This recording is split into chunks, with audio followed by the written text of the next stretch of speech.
SAP BusinessObjects environment. You may have run into an issue where users report the system is slow. The first thing you want to know is what is running.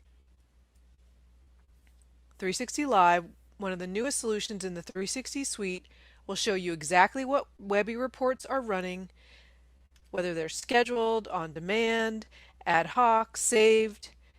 You will know what is running, who is running them, and how long they've been running. You can even set up alerts to let you know when Webby reports have been running for longer than 20 minutes or whatever time frame you specify. So let's take a look. First, I'm going to log into 360,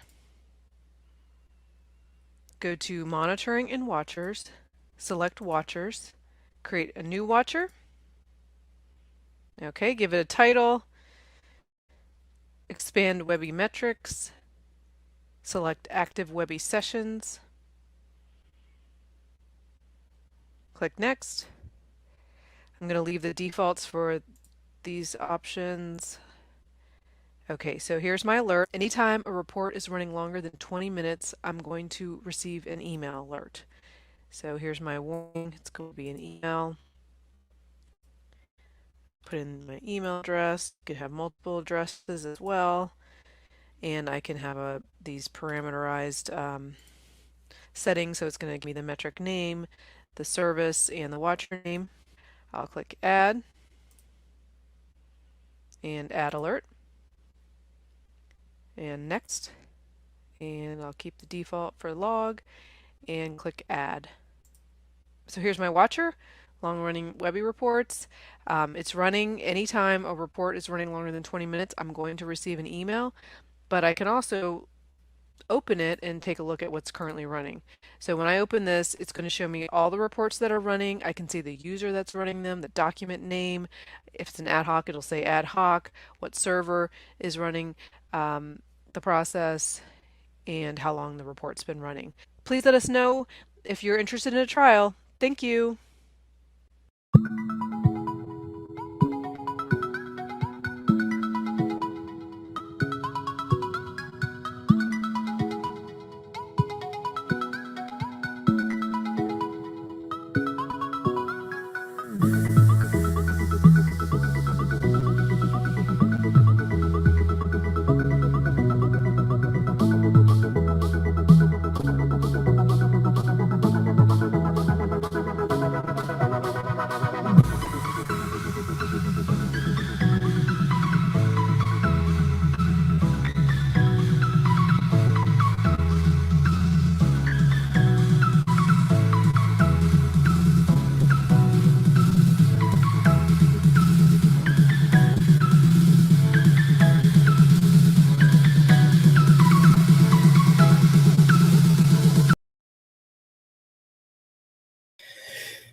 Good morning, Business Objects fans. Hey, this is Bruno with 360 Suite.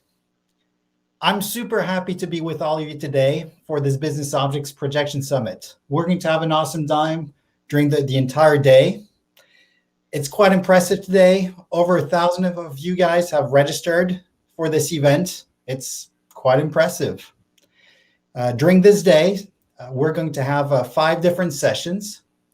The first session of the day will be with Patrick Sims, or maybe I should say Patrick O. Sims today, because it's St. Patrick today. And so during Patrick's session, we're going to discuss around 4.3. Okay, what's the future of business objects? What do you need to discover? After that, we'll have another session at 10:30 with another Patrick. So that's the second Patrick Perrier and Pauline Lancaster. And actually, they're going to do a cool thing is they're going to do a live upgrade of business objects, and they will leverage 360 to do that live upgrade. The third session at noon is going to be around ask us anything around business objects. You can ask us some other questions, but we'll have different speakers. And there again, you'll have actually another Patrick Nesmith from Protiviti. So that will be a lot of fun. The fourth session of the day will be with Infosol and Heather Rapetti, as last year. She's going to present a session around how to create column charts within business objects. Finally, the last session of the day, we're going to have a round table that's going to be focused around the healthcare industry. And we'll have different speakers, a speaker from UCLA Health and another one from Vanderbilt Health. They're both awesome speakers. And by the way, none of them are called Patrick for that event.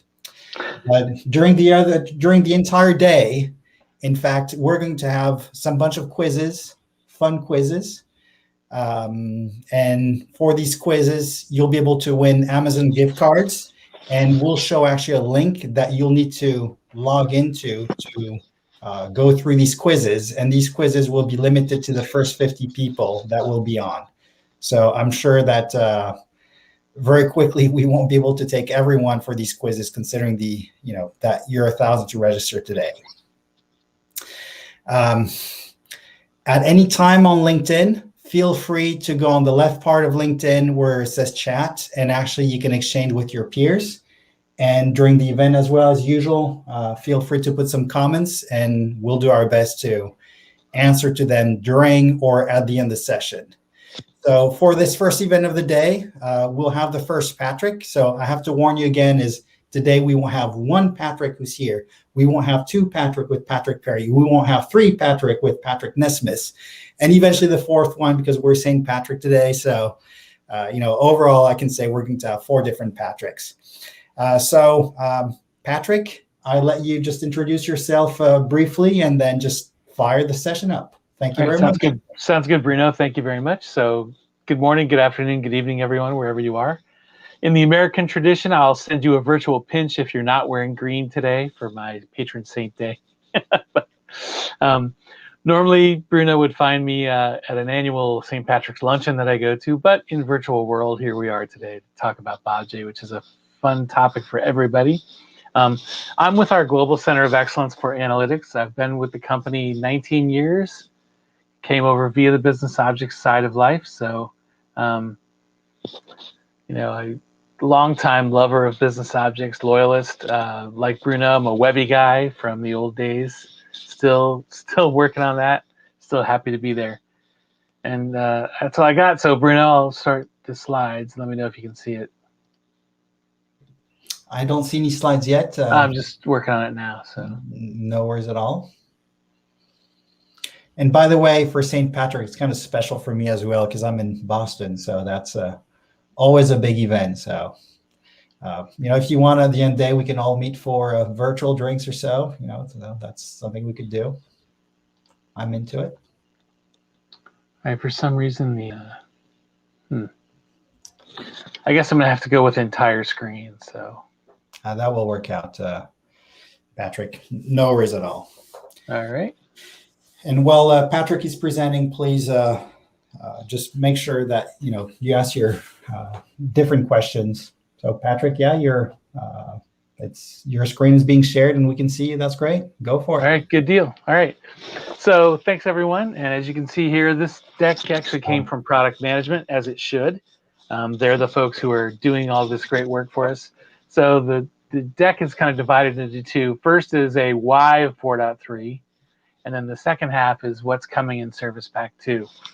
So we'll get a little bit of both flavors in there. Patrick, if you don't mind, just on the bottom of your screen, if you could just hit hide. Oh, okay, sure. Yep, no worries, got it.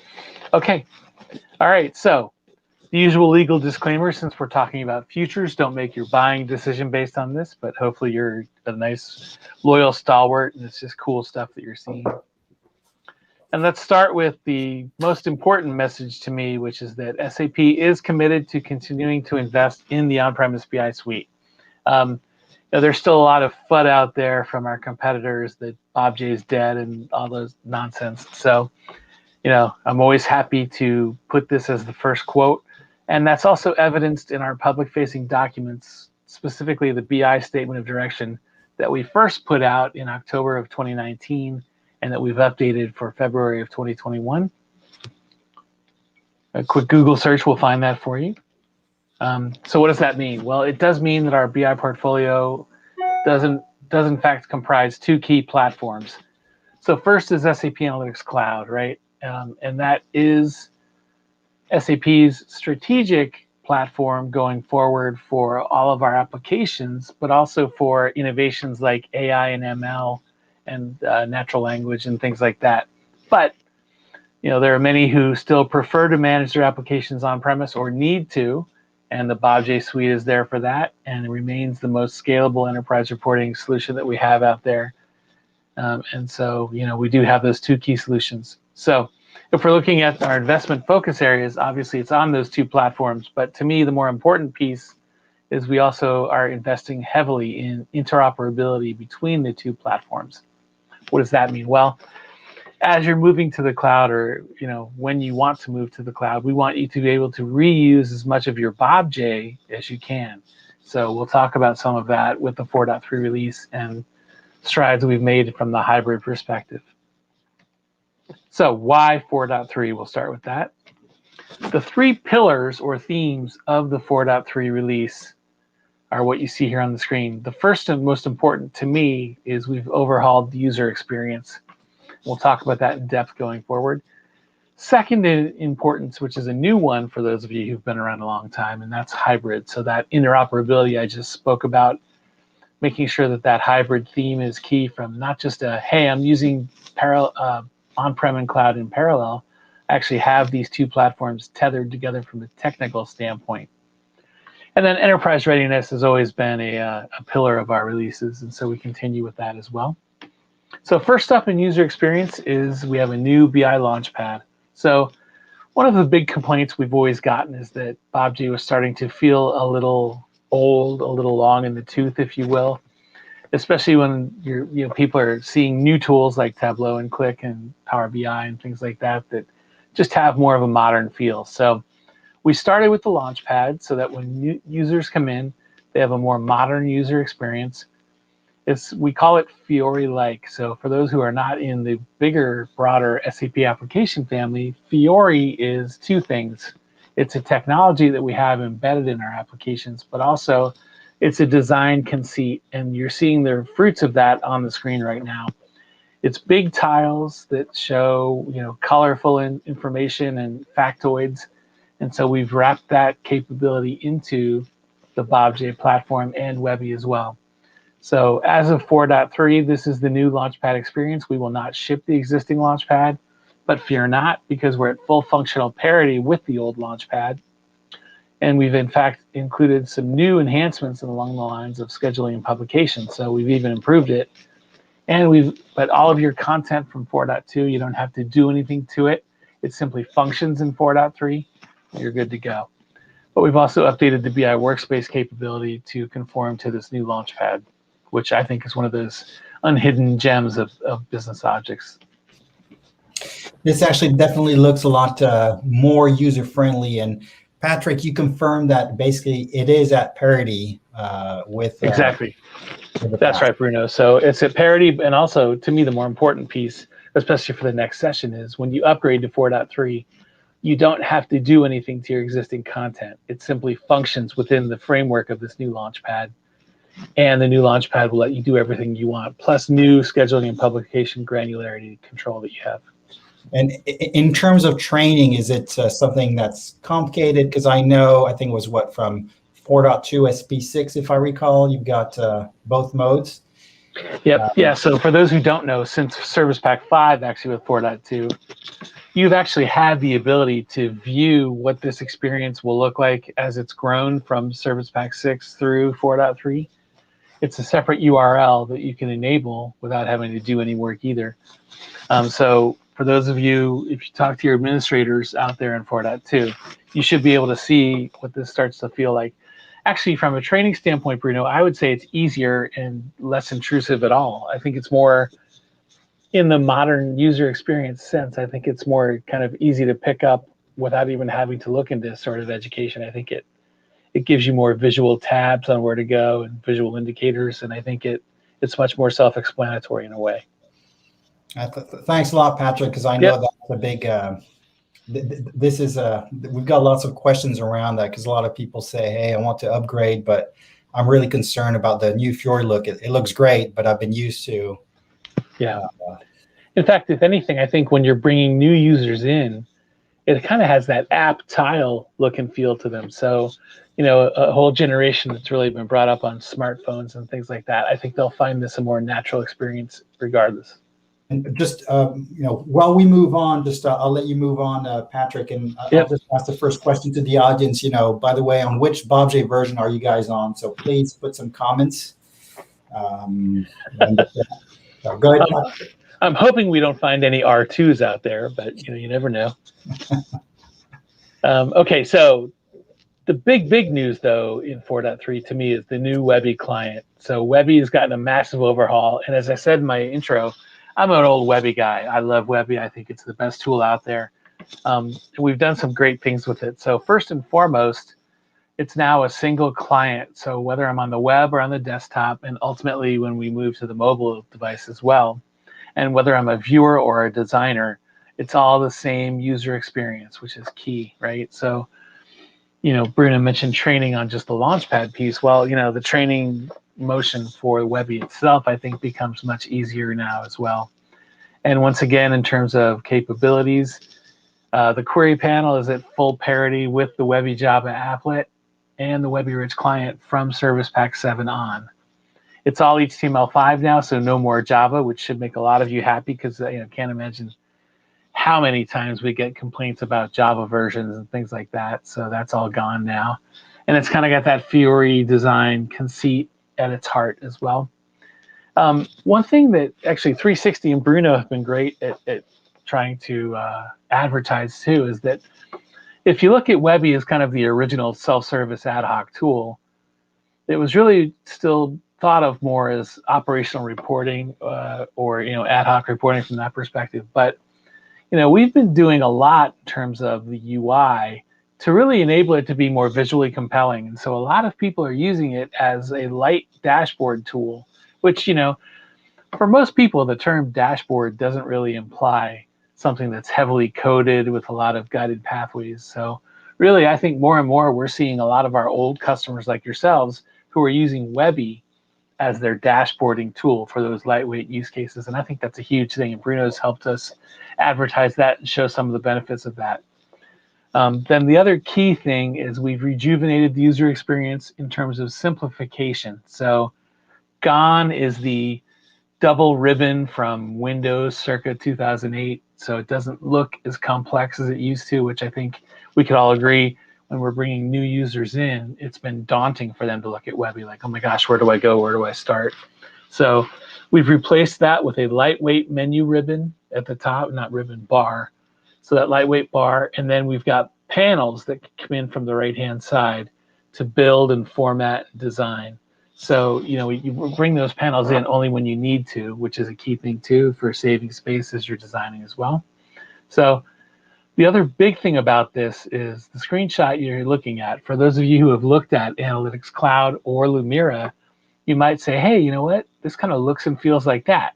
So to me, another big thing about this rejuvenated user experience is that we are finally, after 15 years of advertising wanting to, we kind of have a harmonized view and harmonized user experience across the different clients. And I think that's pretty huge. And the key thing is that bottom statement. Overall, these enhancements are really meant to kind of return Webby, in my mind, to its self-service glory. So let's take it away from those tools like Tableau and Click and even Lumira that are great visually, but they're not as compelling from a pure analytics firepower standpoint. Let's bring Webby back to that forefront with this kind of capability.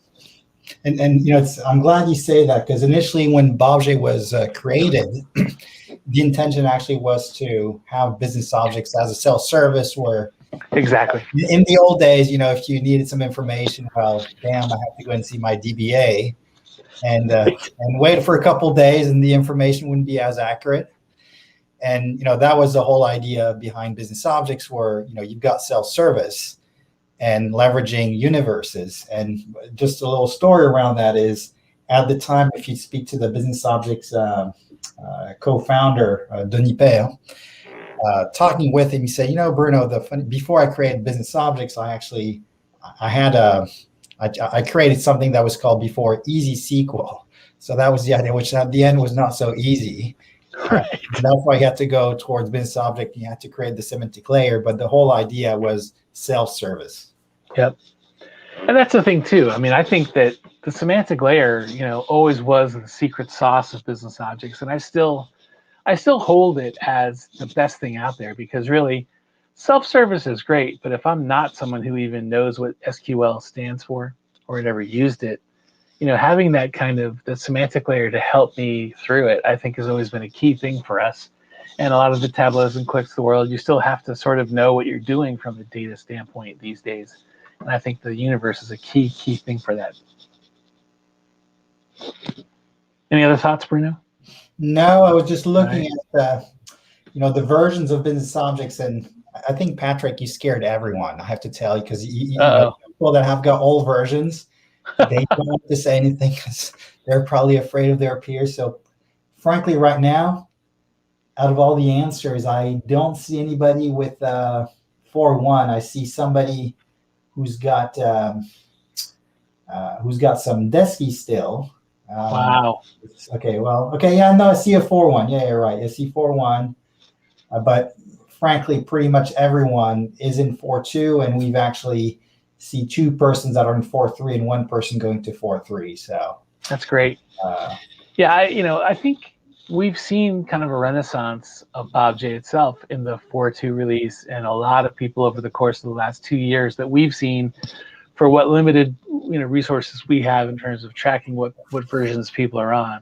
4.2 is definitely moving up there, so that's great to hear. And I think you'll find that that's an easy shift from 4.2 to 4.3 as well. I think you'd agree with that, Bruno. I do. Yep. All right, so the Webby user experience is one piece, but then another I think, really cool thing that we've done with Webby is we've got the ability in 4.3 to turn any given Webby document into a data model that can then be used as a source for other documents. Now, why is that cool? Well, let's say Bruno is my stud Webby developer, and I'm, perhaps less visual. I want to do more with tables or other, different visuals and charts and graphics. And so, right now I might have to take his document, copy that document, and then start to delete all the things that he built and rebuild my own. Well, I don't have to do that anymore. I can take all of what he did from a data provider perspective, from a custom measure, custom dimension standpoint, any intellectual capital that he's put into that document, I can use as a data model source now, without having to simply do cut and paste and hope for the best. So I think it's a cool way for us to have the concept of power users, power analysts, and then, again, thinking self-service, a cadre of more lightweight users, if you will, who can reuse that content, but more as a data source, again, helping that self-service piece. Any thoughts on that one, Bruno? No, I was just looking at the questions, and I'll have some questions later on. Okay. All right. UNX in 4.3. So Okay. Yeah. Well, I'll talk about that when I get to the timeline. definitely. Yep. Okay. So then that new pillar that you may recall is hybrid. And the first and foremost bit of the hybrid is for you to leverage your existing data and semantics. And that's huge to me. You could be forgiven for thinking that we were cloud only at this point with SAP, because our marketing machine is, very much focused on the shiny new toy all the time. But the reality is, no matter what SAP marketing says, people like me know that you will move to cloud when you want to, need to, not when we tell you we think it's a good idea. And so what I like is what we've done here. We've let you use your BOBJ investment, especially in terms of universes, and now that new Webby data model, to use that as data sources for the cloud. And so the key thing there is, it's not even a rip and replace mentality. It's more of a, hey, you know what? I've got a great Webby document, and I want to add new things like AI and ML and smart features that we have in SAC. So rather than having to try and replicate that Webby document in the cloud, I can simply use that existing Webby document and extend it with the cloud. So I think that's the best way to look at hybrid, is using what we've got from a universe or a Webby data model perspective and extending those for better analytic use cases or broader analytic use cases. And the other thing is, it's live connectivity. So I'm not moving that data to the cloud, which is always a problem as well. I'm simply, the metadata of that story or dashboard, whatever you want to call it, from the cloud is meeting the data that we've enabled via the universe or the Webby data model at the browser level. So I think that's a huge thing. And also, a lot of you through the years have done some great work at adding that secondary layer of security into BOBJ. And so all of that can now be pushed from BOBJ into the cloud as well. So when you're standing up a hybrid environment, all of the groups and teams and things that you've done from a security standpoint, your user management, that can all be pushed into the cloud as well. And finally, we have a tool called Analytics Hub, which you can think of it as perhaps a lightweight BI launchpad for combinations of cloud and on-premise content and also third-party content. So we now have less manual ways to push all of the availability of BOBJ content into that Analytics Hub piece. So that's hybrid. Enterprise readiness, usual typical things, right? So security enhancements that we do with every release, installation and deployment, trying to make sure that the downtime for that is as minimal as possible. We've improved our audit capabilities and some of our administration tools. But, frankly, I hope no one from SAP is on to hear me say this, but, frankly, this has always not been our strongest suit. And that's where Bruno and 360 come in to fill a lot of those gaps with some great tools to better look at auditing and things like that we don't always do as well. But, if you are still using us out of the box this way, we do always try to improve what we can with every release. And then timeline. So 4.2 is mainstream for the next 2 years, or well, year and a half, I guess. So at the end of 2022, we will go into priority 1 support for 2 years after that. Service Pack 9 will be the last SP that we release with 4.2. And then from that point on, it will be only patches that we'll deliver until that P1 support kicks in. And then 4.3, from its inception date of last year, we have a 7-year runway that we always do, but that's not the end necessarily. So that maintenance will go at least until the end of 2027, possibly further. But that's we'll see how we go from different point releases in the future. And since Bruno mentioned the UNV UNX question, so with 4.3, you can still use UNVs. We are not forcing that, but for some number of years now, partners like 360 and ourselves, we've been saying you should definitely start strategizing the move to UNXs. And frankly, I think there's a lot of good to be had with the UNX. At the end of 4.3, that will be the time when the last service pack of 4.3 will be the last service pack you can use UNVs. So we will, for whether it's 4.4 or 5.0, wherever we go from there, that's when we will force UNX movement. And just to the audience, so overall, I know there's been a lot of discussions around UNV, UNX. Please share if you are on UNV today or if you fully converted to UNX.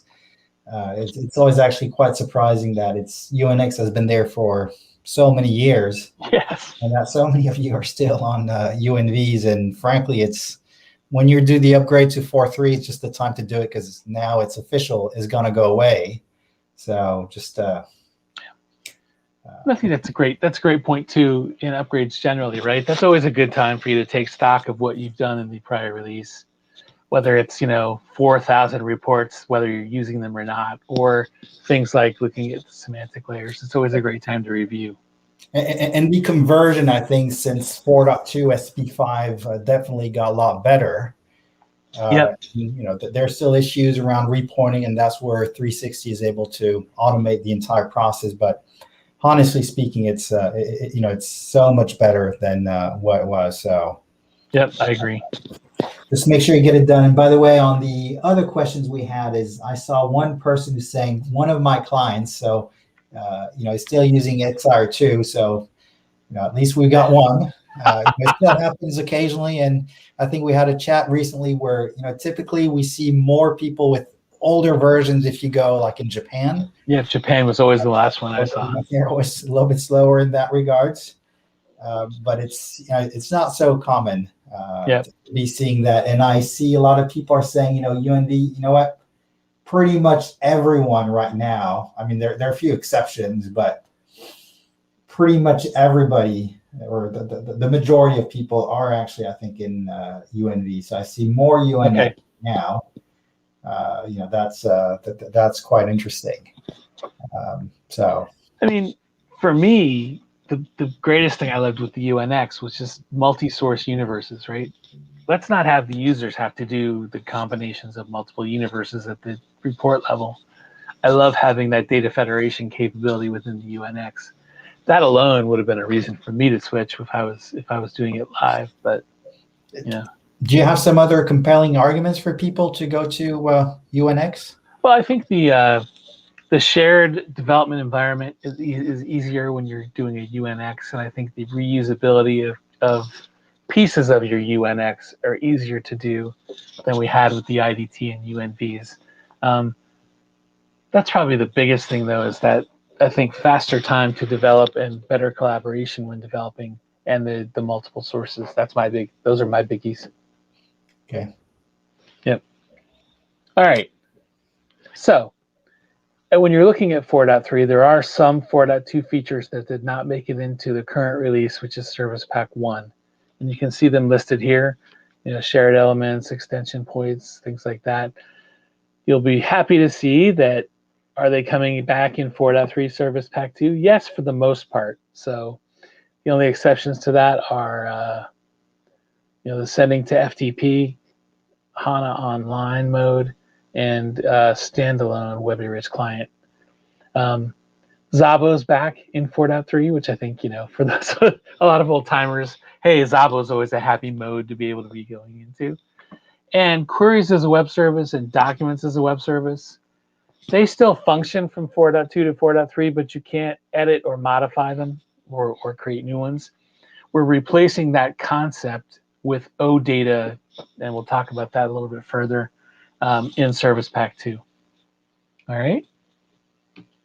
Okay, and then something else that product management wanted to throw in, we have a partner called Need4Viz, and they're using the custom extension capability that we brought into 4.2 with the ability to bring new chart types in, custom chart types, and they're really, that's where they're excelling in terms of helping you spruce up your Webby documents, again moving away from perhaps the traditional reporting kind of mentality, more into dashboarding or even agile exploration, visual exploration. And so they wanted to throw that in. But Webby is fully capable to handle these use cases now in great ways. And finally, for those who are looking at moving to the cloud, but you're really not quite there yet with a different tool, BOBJ has been cloud ready in terms of multi-tenant and things like that for some number of years now. But we SAP are offering a way for you to shift from perpetual licensing in your on-premise to BOBJ in the cloud, if you will. And we call that Private Cloud Edition. So we host it for you. You switch you to subscription licensing. It's got all of your full scope of the on-premise capabilities. We've got different release cycles we can throw in there too. And for those of you who are looking to move to a cloud mentality, but not quite ready to go from a tool standpoint yet, this is a nice option for you. And as well, I think just to go back on the previous slide is Yep. In terms of the Private Cloud Edition, also called, I think, the PCE. Yep. So right now, I think you guys support clouds from AWS and Azure. Is that correct? Yep. And we're Google by the end of the year. Okay, so yeah, you'll have covered pretty much Yep. the entire landscape. And in terms of cloud there, so overall SAP then will be managing all the upgrades, and I'm assuming the administration, the regression testing, and all Exactly. the common work that will be handled either by a third party or the customer. Is that correct? Exactly. And that's why it's advantageous, right? For those who haven't moved to the cloud yet, starting to get into that service provider concept and letting us do all of that grunt work for you so that you can focus on universes and documents and all the good stuff that this platform brings. I would say we're involved actually in some of these projects right now, and Yep. the nice thing is that it's like a T-shirt sized. Yep, exactly. And the key there is every environment is different, And so you need to make sure that you really do a detailed assessment of your environment, and before you do the decision, to understand exactly what you've got, and then define, well, do I need a small, a medium, a large, or whatever it is? Right. Because that's going to be very critical on that. You need to make sure it's like, you get a t-shirt, you get a shirt, you want to know, well, what's the right size? Before you get the right size, you might think, well, I need to know what I've got. So that's very critical in that process. No, that's very true. And actually, we have pretty good protocols in place in terms of trying to assess what is the best t-shirt size for you on a variety of things. So, yeah, that's a great point, though, Bruno. But, we've had a lot of people who have enjoyed moving to this in its prior incarnation names, to some extent because of what Bruno just said, right? There's a lot of complexity that goes in, especially for those of you, I'm sure, who have dealt with support, where you've done various things that to your system that are not always easy to suss out, and they're really the first things that you have to figure out before trying to figure out what the error is, or if there's an error, because sometimes it is deployment versus the actual tool set or platform itself. And so this helps gentrify that for you across, so it's easier to get support. We're handling that service, and we're standing the platform up in the best ways that we see fit, and just dealing then with your data providers and things like that. And we had a question. I'll take a question from Patrick, because it's St. Patrick today. So I say good name. Love it. And like we did a webinar last week, so it's an interesting question where a lot of people were saying, I need to do regression testing when I do these upgrades. And Patrick is asking, are there any plans for SAP to do regression testing, in that process of going to 4.3 and going to the PCE, the private cloud edition? I mean, we do regression testing whenever we release a new point release. So we're doing that on our own dime anyway. But certainly for your existing environments, when you move to the PCE, yes, that's part of the service we would offer, is making sure that everything's functioning as it should in the new environment. And would you do that on reports then, or? Yeah, I think that's a different service level agreement. I think at what level you want us to do that, but yeah, there's certainly more available in terms of trying to go down to the document level if that's what you want to try and do. Okay, thank you. Yep. All right. So that's 4.3, and hopefully everyone's excited about it just generically because it's 4.3. It's cool. It's modern. It's fun. So here we have a preview of what we're looking at doing in Service Pack 2. Now, if you recall from the timeline, it's not due till end of year. So hopefully we don't get you too excited about these things now.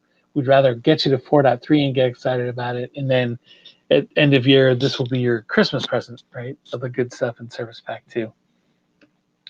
So this is a summary of what we're doing right now. And it comes down to report display enhancements, shared elements are back, Webby rich client modifications, new data sources, of course, for Webby, as we always try to do. We've unified the query panel workflows and some other usability things and semantic layer stuff too, which I'll talk about. So, all right. And by the way, most or a good number of these really come from customers like yourselves as requests. So while some of these things may seem a bit mundane, it is stuff that was requested by you, the customer base. So hopefully you'll see the validity or value to it. So first and foremost, the ability to freeze headers is back in 4.2 or Service Pack 2, excuse me. So depending on the table type that you have, you can freeze your rows and columns and vertical headers as well. And you can see this result in both reading and edit modes.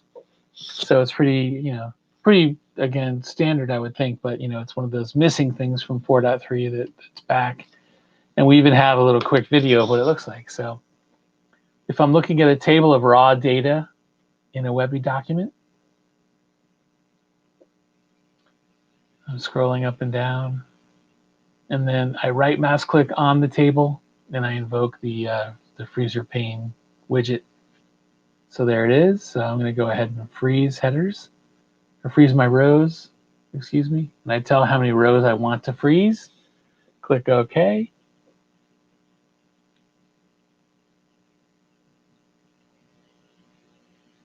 Click OK again. And now as we scroll through, we will hopefully see that those things froze as we would desire. You'll also notice in the upper left menu bar the display button, so we can turn that freezing on and off very easily without having to go through the panel anymore. So again, not rocket science huge, but I think for most of us who would imagine if you're looking at a large table or grid, it's a pretty big thing to be able to freeze those panes. Okay, the ability to hide reports and the report description. So in this context, a report is referring to what I would normally call a sheet or a tab within the Webby document. And so you've got the ability to, do by formula or just brunt force saying, show hide, ways for you to hide those reports at view time and read time. And so here's an example of that. So once again, on that raw data report, if you will, we're going to go into edit mode. And then on that tab itself, we're going to go to the show hide capability. And so we're going to select what we want to show and hide, which was that tab. So now as we view it in reading mode, you'll notice that the raw data tab is missing as you'd expect. We go back into edit mode and there it is, still there. So again, you can do that from a formulaic standpoint or simply just show hide upon viewing mode. And these panels that they're looking at on the right-hand side are how you can control that more rigidly or granularly. All right, presentation mode. Think of this as what I'm doing right now from a PowerPoint standpoint. So it lets you look through or cycle through a Webby document from a presentation standpoint like I'm in slideshow mode. So it'll take each report or tab in that Webby document and you can select which ones you want to show, how long you want to display them, and how much time between cycling that you'll do. So it's a great way for you to use that Webby document from more of a presentation standpoint. And here's an example of that. So in that same Webby document, I go into presentation mode. I decide on my cycles and what I want to show, how long, and then I'll go and select which tabs or reports I want to show in that presentation cycle.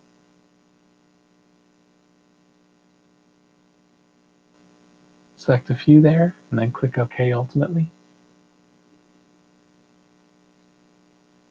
So now we see the summary page, and then I think it'll cycle to the Geo page soon.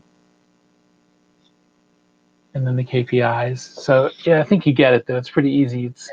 It's a way for you to simply present that Webby document. Think of it as like, maybe for those of you who know digital boardroom, think of it as a way to look at the, a way for you to show all of that work instead of by using PowerPoint. It's something you can do just from Webby when you're in a large meeting and presenting that numbers back. Yeah, ultimately there you've got all this reporting, all these dashboards. The goal is to be sharing this information and to be presenting it. So that's very interesting. Yeah. I thought it was kind of weird when they first introduced it, but now that I've seen it actually used live at customers, and so it actually has some good efficacy, I think. I've seen customers with that where they're actually showing the availability of business objects. So I know they've, people. I've seen that type of a presentation. Yep. At customers. So I think that's actually pretty nice. Yeah, me too. Especially, and this is a good one to show, right? When was the last time you would have thought to look at this? Hey, that's a Webby document, right? I mean, we've done so much from a visual standpoint with Webby. It still has all of that analytic firepower, but now it's more visually compelling as well. Yeah, definitely. And it's quite easy to do. So. Yep, exactly. As always. Just before we move on, I just want to take a couple questions we had from the audience. So I know We had the first questions from Hugo. His question was, are there any differences between on-premise and the cloud solution from a functionality perspective? In terms of the private cloud edition? That's what I'm I would assuming. assume so. No, it's simply that it's managed by us instead of by you. So, Webby is still Webby. It's just being served up via the cloud, SAP Cloud Data Center versus you guys having to manage it. So there's no difference in capabilities there at all. On the way to the second question it's funny. I got a comment from Stuart who was saying on what you just shown, saying, it reminds me of embedding Excelsius in PowerPoint. That's very right. Yeah, that's a great point. That's a great example. Yep. So the second question, from Pradeep, is there any feature like if we want to move publication and schedules from old versions to 4.3, then will recurring also move along with that? So if we can display that question from Pradeep. Yeah, here it is. If I'm reading that correctly, I think you mean, so if you've got a 4.2 document that has a schedule or a publication, when you move to 4.3, will that schedule go with it? And the answer is yes. But it's not a matter of like a Webby 4.2 document publishing to a 4.3 document. It's just that the platform is 4.3. And so that Webby document is now served up in the 4.3 environment. Does that make sense? I think I'm not really sure. It does. Probably. Let's move on then. Okay, sure. I know there's a lot to show. So sure. For those of you who've used 4.3, you might be a little annoyed by some of the warning messages that you get. And what you see on the left-hand side could be a stack of warning messages that just build on top of one another to the point where you could actually have your screen occluded by these things. So we've gone through smart ways to combine those into more, less intrusive warning messages. As you can see, we've taken on the right-hand side what used to be 5 whole lines and turned that into a header with, different things. It's an annoyance that we've probably let you manage in a better way is probably the nice way to put that. And we have a new chart capability, which is trellising, which, I'm a big fan of this because it lets you add an additional dimension to your charts.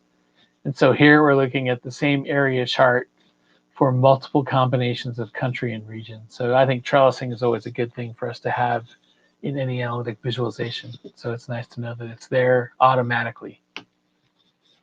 Shared elements are back. So for those of you who started exploiting this in 4.2, I think this is a huge thing that we've brought back. So, a shared element is any given table, cell, or chart that I can put into my shared element repository and then reuse it in different documents. And the key thing here is, let's say I built a document on Universe 1, and I want to bring in a shared element that was based on something from Universe 2. I don't have to go through all that data provider work.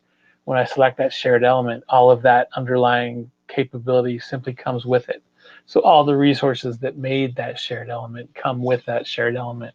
So I don't know, for those of you who haven't played with this very much, but from a collaboration standpoint, I think this has been a huge step forward for us. I don't know, Bruno, do you run into shared elements a lot? Yeah, I know that's something. Bring the shared elements back. Yeah. So that was a huge customer request. So they're here now, and you can select the shared elements from your main menu toolbar, and you're good to go, right? And then there's a side panel, like I talked about before, that will come in from the right-hand side that let you, modify the shared elements that you're wanting to select or things like that. So here is an example of shared elements. So we go into edit mode on the Webby document, and we are moving around and seeing what our different reports or tabs are.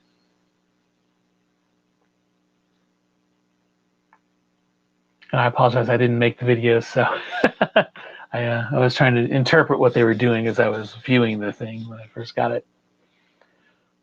But I think ultimately what we're going to do is go back to that geomap page, and we're going to define one of those charts, one of those geo charts, as a shared element.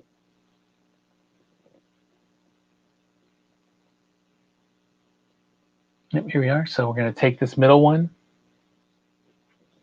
and we're going to go to our Shared Elements context menu. And so now we're looking at the library. So this is all of the shared elements that we have available in the repository. And we are finding this particular one just to note that it is in fact a shared element. And now we're going to go ahead and create a new report or new tab, and we'll use that shared element.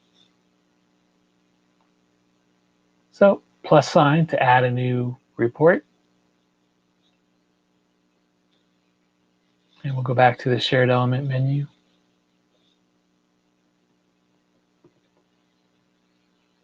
Go through the library once again that we've already seen, and use the most recently used ones as an easy way to find that geomap. And voila. Okay. There's no lag, but You're not going a little lag on the voila there. Okay, so there it is.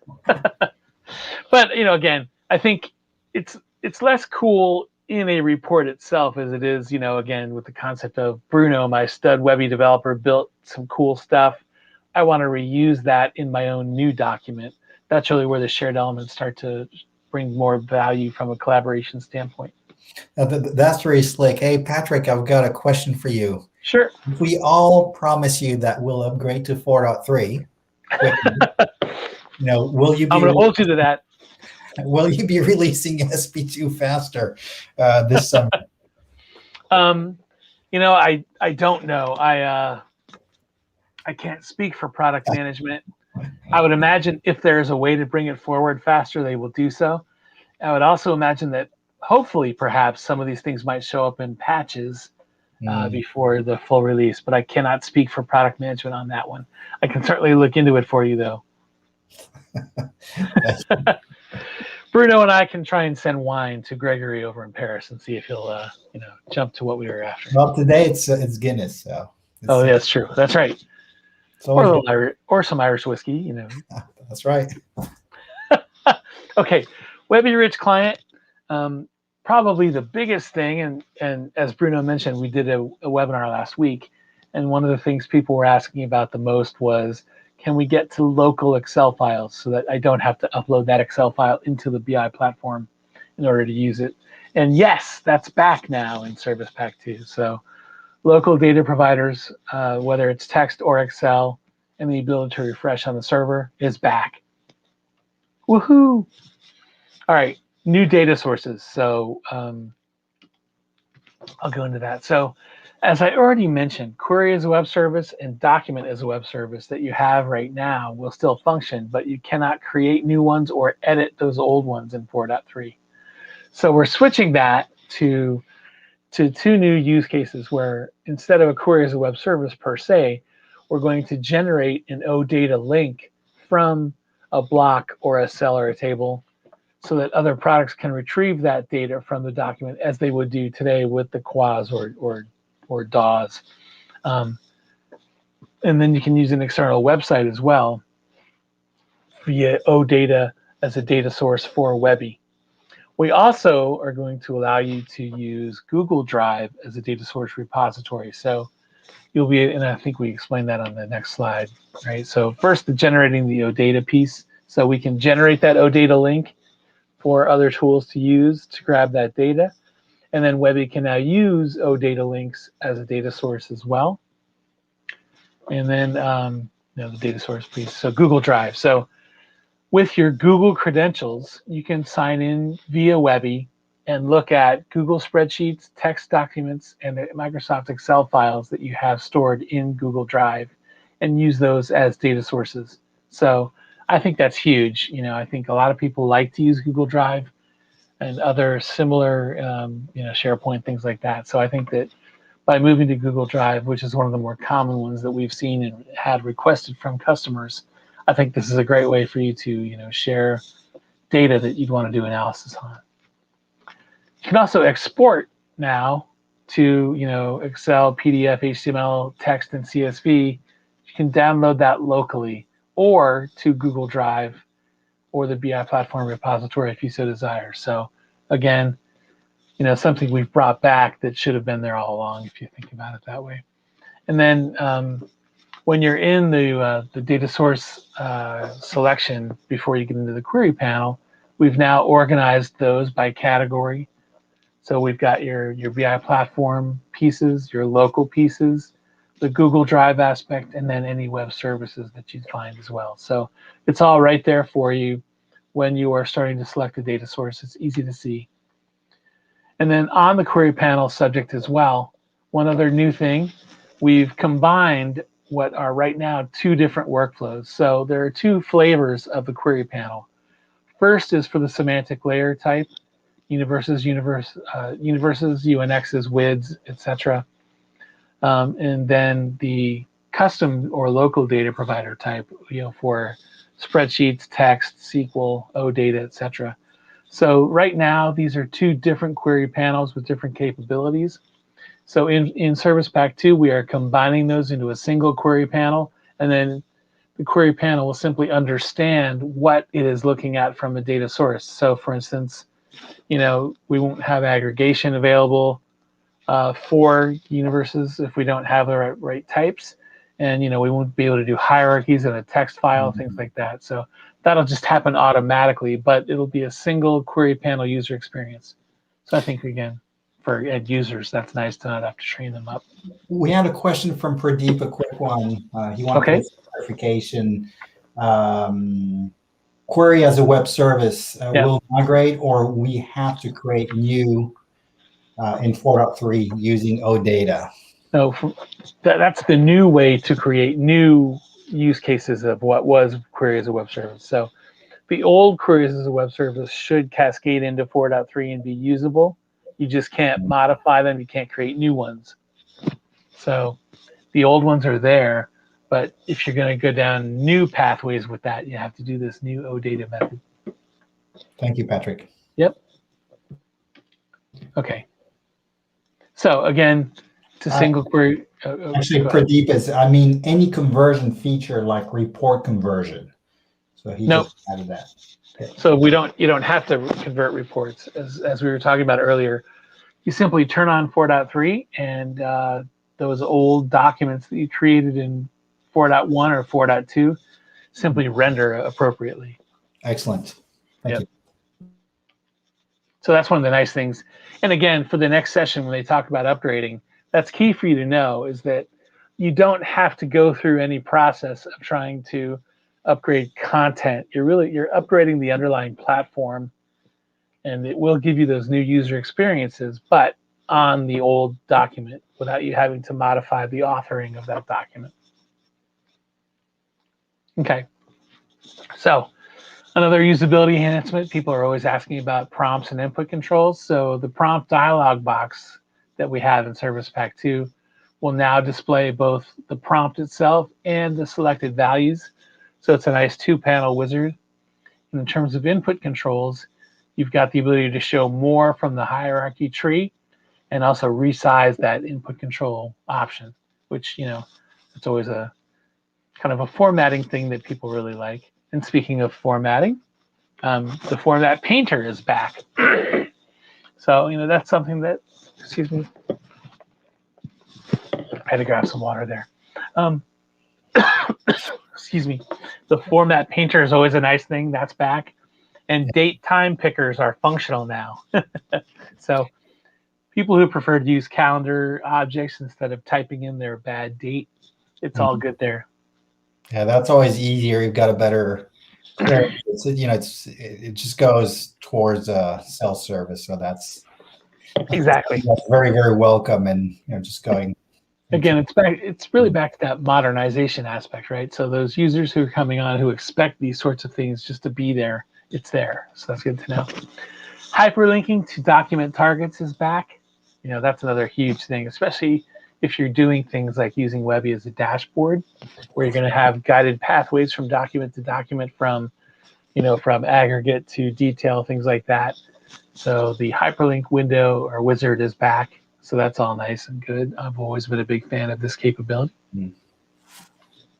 SDK. So I'm not a big coder myself, but since the question always comes up, We do have some new Webby REST web services, and extensions for the UI will be back as well. So you'll be able to extend and modify your side panels, your status bar, and your perspectives. And the JavaScript API is back as well. So, and then, we've not always been the best at this, but new documentation for the SDKs and a new white paper on using them as well. So expect all that goodness.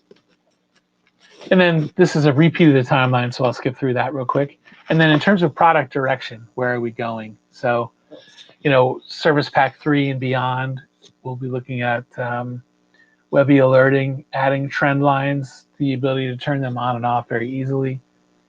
Data set exploration via facets, which is, think of more of that agile exploration kind of perspective. That's going to help with that. We're going to continue to improve the quote-unquote dashboarding capabilities for Webby. Again, that really kind of comes down to what people describe as what a dashboard really is. But I think for most use cases at this point, Webby can really meet the mail, but we're going to continue to double down on that some. The ability to do better table and chart sizing with scroll bars. Intro report document linking is going to be back. The ability to customize tooltips, always a request since the R2 days. And then we'll continue with more formatting capabilities, and we'll just continually modernize that user interface and UI and UX as we have already done with just the 4.3 to start with. In terms of direction, there's a document that you can search online. Correct. Maybe put later on during the day in the chat box or so. But there's like a statement of direction from SAP. Exactly. If you Google SAP BI statement of direction, you'll get a quick link to it. And there's a blog written about it as well by Iver van de Zand. Yes, I'm actually pulling it out and I'll okay. And that's it. Just hold on. I think I just got the link. I'll share it to our team, and they'll be sharing it in the in the comments on the side. So okay, great. We have a little bit of time just to take a few. Absolutely. Questions. So okay, there are a lot of questions. So okay, so we've got a question from De Jong. I'm just trying to have it appear on, saying, is it required to have separate licenses to upgrade from 4.2 to 4.3? It is not required to have separate licenses. So if you're a licensed user, then you can upgrade whenever you want. However, you will be requested to get a new license key. So that's just more of a paperwork thing. And actually, internally, that helps us track who has actually moved to 4.3. But so you will need that license key, but you don't have to go and modify your license per se or do anything like that. Okay. Then we got another question. Any new feature in the CMC on 4.3? I believe there are, but I don't have those right off the top of my head right now. But a lot more in terms of, actually, you know what? Let me go back to this. Let me go to the readiness slide, because that might be a good reminder to me. So I apologize. Okay, so we do have some new administration tools, right? But also some updates that we've done to the BI admin cockpit that we started in 4.2. So we've updated that. We've updated audit functionalities in the CMC. Obviously, some of the new capabilities you can control now through the CMC as well that weren't there before. One good thing, though, for those of you in the IT world who tend not to like or care for modern user experiences, the CMC still looks and feels the same. So there are those who I've talked to, they love this for the end users, but they don't want to have to be searching through something that doesn't feel or look right to them. And so, one good news thing to me is that the CMC experience is still the same for you folks. Yeah, it's people, they have their habits. Exactly. it's always very difficult to change, and Exactly. for good reasons. But on the other side, you need to Yep. bring improvement. So that's always a critical one. Yep. We've got a question from John. Okay. Will there be a tool to report Crystal reports to UNX Universe like there is for Web Intelligence? So Crystal Enterprise right now. So there are two flavors of Crystal that you can install with 4.2 and again with 4.3. So there's Crystal for Year, which is now Crystal 2020, which is your traditional Crystal, get to any data in any way that you want. And then Crystal Enterprise, which goes more to the universal and semantic layer as a data source. So we've already gone through that where we've got the ability for you to try and move those Crystal Enterprise documents from a UNV to a UNX, but I haven't played with that much myself. So. Okay. Oh, and by the way, too, I'm sorry, Bruno, on that subject. In last week's webinar, we did this more, but there are, in fact, Crystal enhancements to 4.3 as well. So you've got 64-bit clients now for Crystal, and some other things you can do in terms of freezing of headers and frames and stuff from a more automatic and easy way to do it than before. So even Crystal's getting some love in 4.3. We just didn't focus on it as much here. Thank you very much. Yep. Next question from Vishal. Can we implement some forecasting or predictive analytics using 4.3? So our answer to that would be that's a great use case to start looking at Analytics Cloud. So that forecasting is something we have in Analytics Cloud, and the ability for you then to take a Webby document and use it as a data model, or simply to start a new story in SAC with the same universe or universes and do your forecasting in that. That's a great use case for moving to that hybrid mode. Thank you. Then we've got another question. We use business objects along with Epic Systems, so that's healthcare. Yep. Healthcare system. I guess 4.3 has issues with the BI portal integration with Epic. Do you know if this has been resolved? Not sure if it has, or not sure if this was a BOBJ issue or an Epic issue. Yeah, I think it was on the Epic side, but I don't know that we've necessarily, we don't focus on that in the product management side. That's more something that we do with Epic as an OEM partner. But I know we have a very strong and close relationship with them. I've actually been to the Epic headquarters once a long time ago. So I'm not actually sure of the answer to that question, but we can try and find out after the webinar. Eventually, what I would suggest is that we've got a session this afternoon. I think it's at 2 with p.m. the healthcare folks, yeah. Around healthcare, and I know both deployments that will be exchanging today are Epic shops, and that's always a concern, for people is how can I integrate with Epic, and Absolutely. People use Epic and then they use BOBJ as a sidecar. There are a lot of there's always a lot of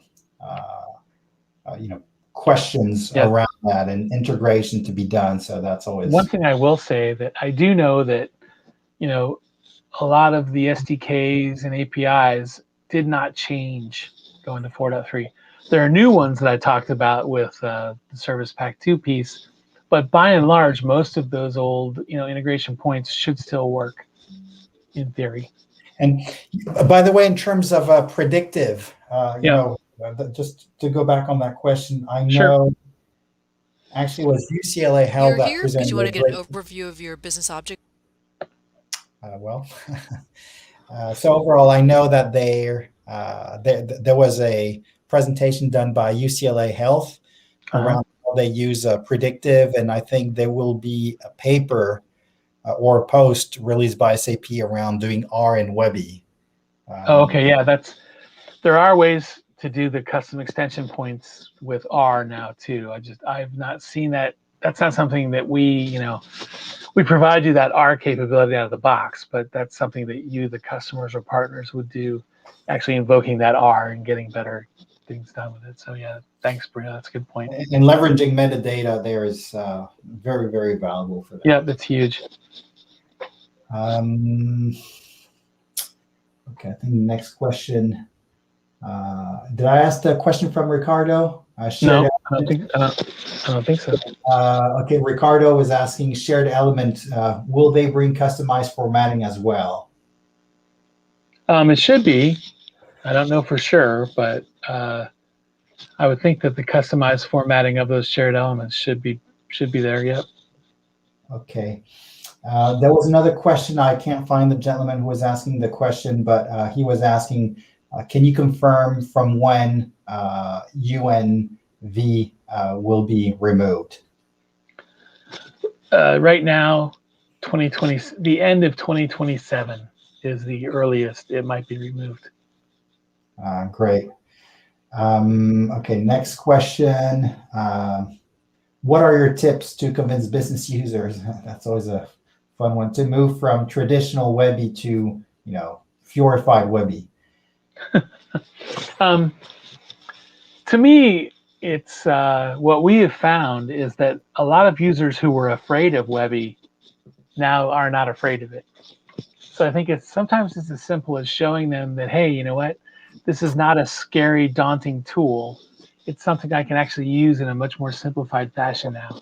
So that to me has been one of the bigger selling points, especially again to those folks who, they're not traditional Webby folks or traditional BI folks. They're more in that sort of, Excel world, Tableau world, ClickTech world. It's all about the visuals, not as much about the power. And so, the being afraid of Webby, I think, has gone away when we've shown 4.3 or done workshops with people on it. And we've got lots of questions still coming in, so let's take a couple more. I think we can do that for another 5-10 minutes. So, hey, Patrick, what do you have in that bottle? It's just water. I'll start the good brown booze from my patron saint day later on. Well, I've got to say, I've got an app, and we can do that later. As you've got like it's called iBeer, and then you can have a virtual Guinness at the end of the day. Oh yeah, I have seen that as well. Yep. Can you do Guinness in the iBeer now? You can. That's good. Application I got years ago. That was one of the first applications I got on my iPhone 3, I think, at the time. That was pretty funny. I have actually opened Guinness today, though, because I'm braising some short ribs in Guinness upstairs as we speak. So. And by the way, I've got that same hat behind, and I actually had ordered a Guinness one, but it didn't arrive on time, so I just canceled it today. So that was, I guess, the logistics were a little bit trickier around that. So fair enough. We've got a question from Alice. Okay. Auditing 4.3, is it the same than before? What does that mean? I'm sorry. I'm guessing he's trying to check out, are the auditing capabilities in 4 similar to the past? They're the same or better. Then we have another question from Adil. Let me bring it up here. Are there any changes to the CMS and audit database between 4.2 and 4.3? That's a good question.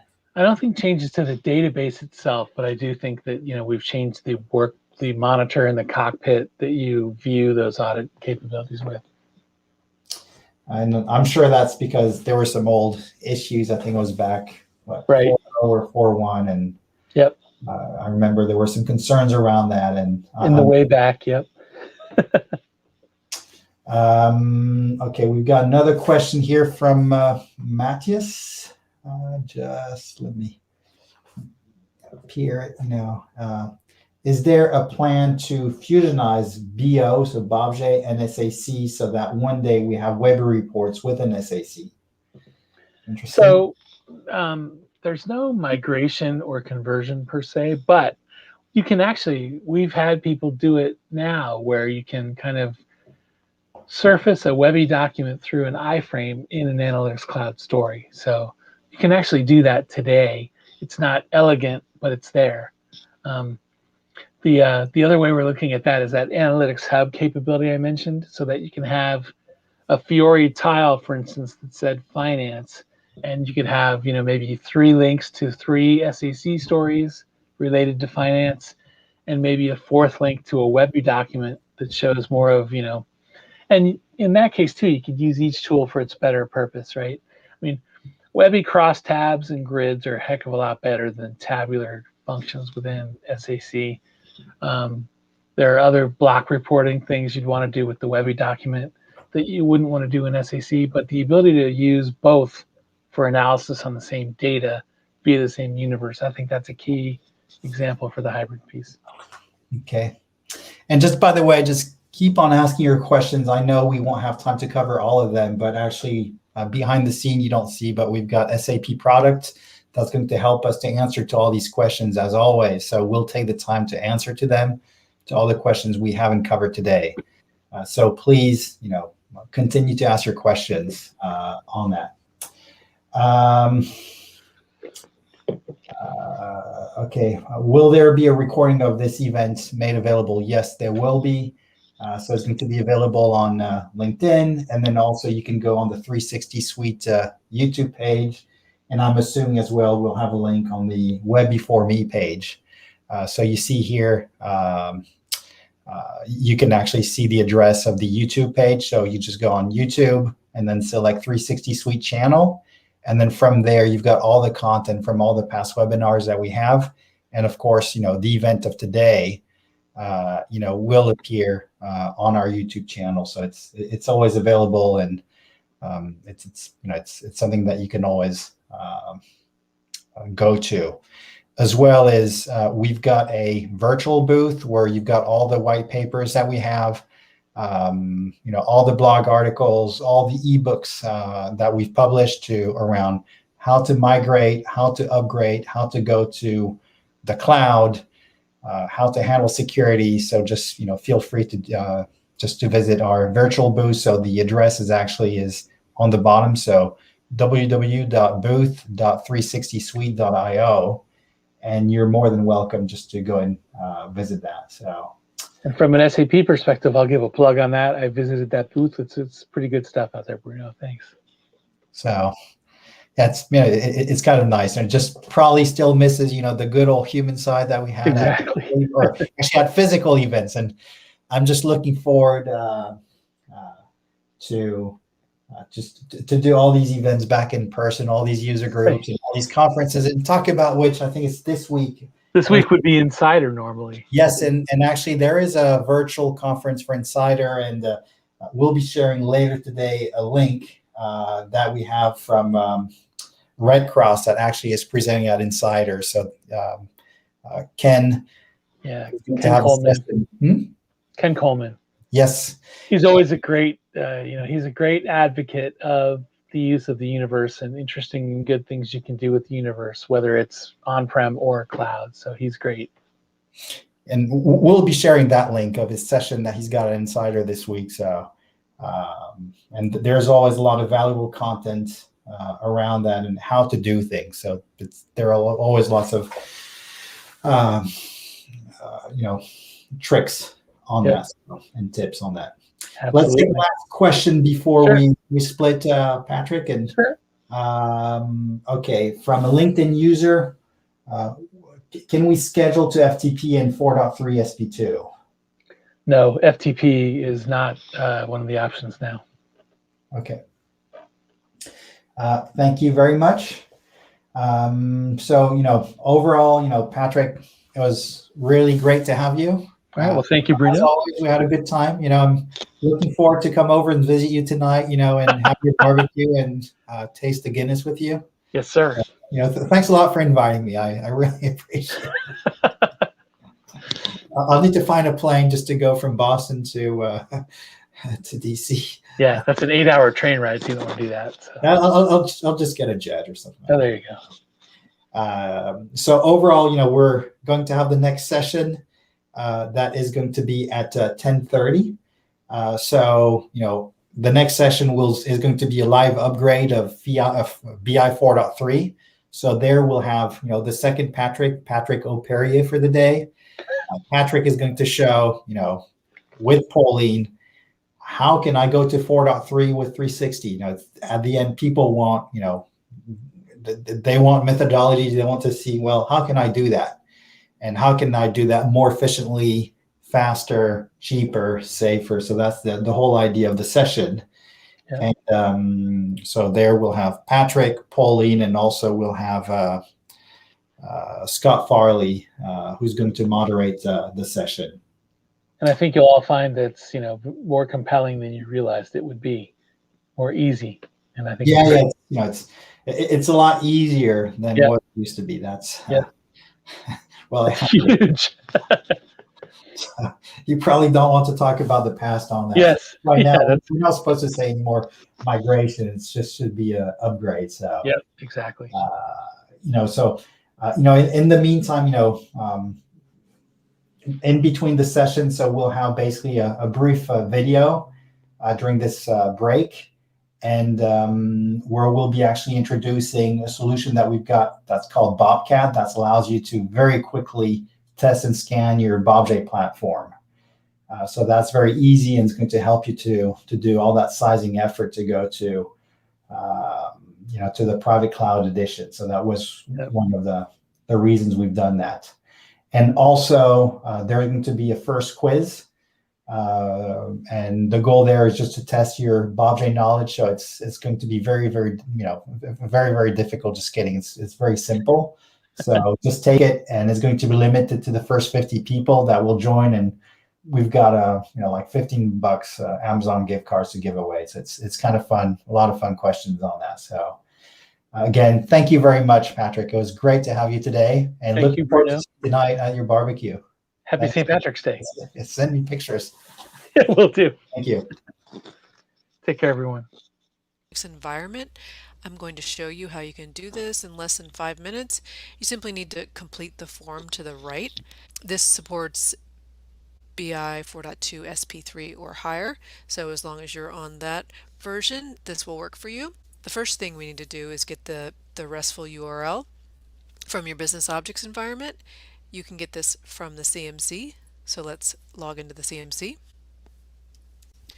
Okay, I'm logging into my CMC. First, you need to confirm that the web application container server is running. So I'm going to go to servers and servers list. Then you just want to verify that the web application container server is running. So mine's running and enabled, so that's going to be needed as well. Now we can get the RESTful URL. First go to applications and then scroll down to RESTful web service, right click, select properties, and here is your RESTful URL. This will be, typically it's the business object server. The default port used is 6405. Yours might be something different, which is fine. We just want to validate that it works, that this is a valid URL. So I'm going to copy this URL and paste it into another browser window so I can validate it. Okay, so I'm pasting in that URL. This is what you should expect to see. So this is an XML flow. So that means that the URL is valid. If you see something different, like a page not found or invalid URL or invalid page, then there's something wrong with that URL. There's maybe you need to look at the business object server, maybe the port's not correct, so you need to check on that. But if it is correct, we're just going to copy it and paste it into the assessment. Okay, so here I am in the assessment, and I'm going to paste that URL that I just copied. Now from here you have two options to run the test. You can use a login token. So this login token here, if I toggle this on, you'll be able to get some information. This link is to an SAP site that gives you more information about how to generate that login token. So you can choose to do that. I am going to toggle this off. So I'm just going to provide my user and password. I'm going to use the administrator account. You can use another account that is in the administrator group. And then I'm going to select enterprise. So you also have the option of LDAP and AD. So that's my authentication. And then from here, you're going to click take the test. Okay, so now the assessment's running, where you see the bolded text, that's what's currently running. My environment's pretty small, so mine's going to run pretty quick. If yours is a little larger, just be patient, give it a minute or so, it will return. Okay, and here are my results. So I see the number of reports per type, and I see the size of reports per type. If I hover over these bars, I get a breakdown with the Webby Crystal Excel, and then same thing on the other side. And then towards the bottom, I get information on user activity. So it's showing me users that have never connected more than 6 months ago, or connected in the last 6 months. And if you scroll down further, you can export your results. So if I click export your results, this is going to export the results to a PDF document. Okay, and here are my results in a PDF. It's just 2 pages that show the information that was provided on the screen there, so you can save that information. Now I'm going to go back to the assessment. Now you can get recommendations that are specific to your environment. So all you need to do is provide your business email, accept the terms and conditions, and you can get that customized information. So I'm just going to provide my email, accept the terms and conditions, and click see my recommendations. So these recommendations are going to be customized for your environment, and it'll give you information about personal folders, inboxes, users, and there'll also be, each one of them will have a link. So it'll give you further information about maybe taking action for some of those, how to take action on some of those recommendations. So each of these does have a link. So, if you want to read through that and get some more information on how you can resolve, maybe if you've got some issues. In my case, the one that has a warning is the users, because 94% of my users have not been connected. And I can get more information if I want by clicking the link. And we invite you to chat with us. If you want to leave us a message, click this chat link, leave us a message. You also can send us an email. We would love to hear from you.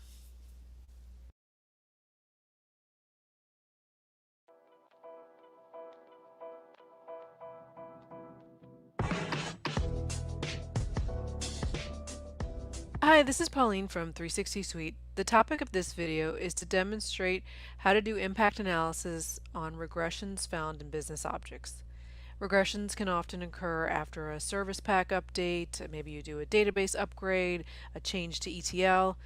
360 Bind automates the process for regression testing. It's often impossible to regression test all of your reports, so you test a representative sample. Once you've identified a regression in a report, you will want to determine whether other reports have the same issue and locate those reports. The impact analysis reports in 360 Eyes will help you identify all occurrences of the regression.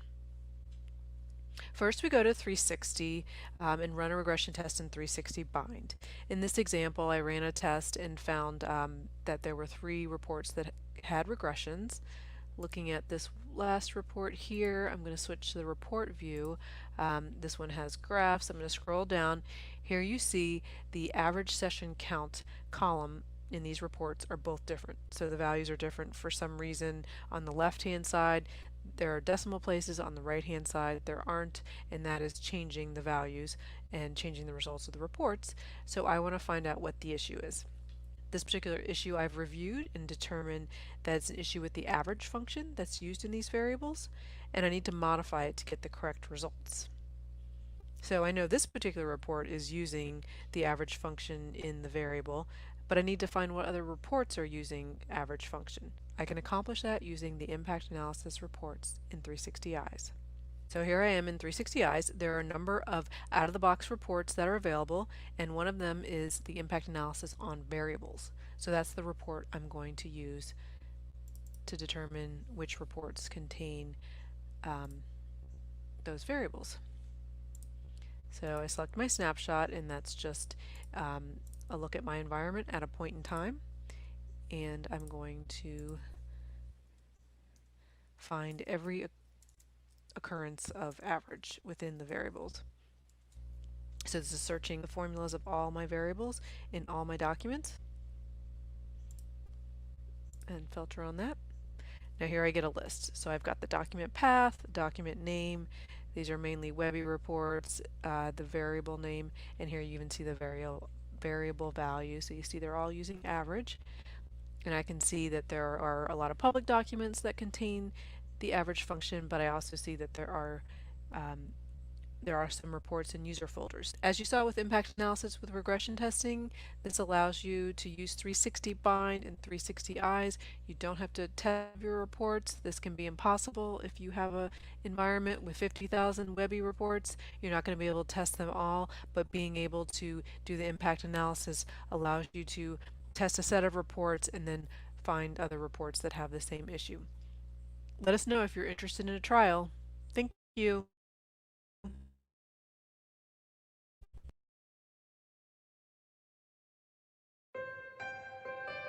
Transformation, a series of successes that take us into the future.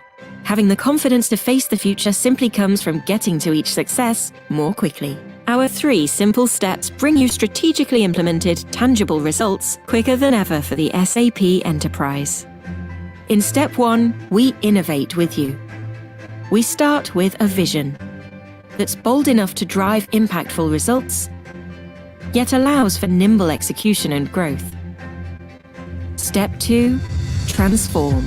We can accelerate growth by enabling emerging technologies to change how your people work.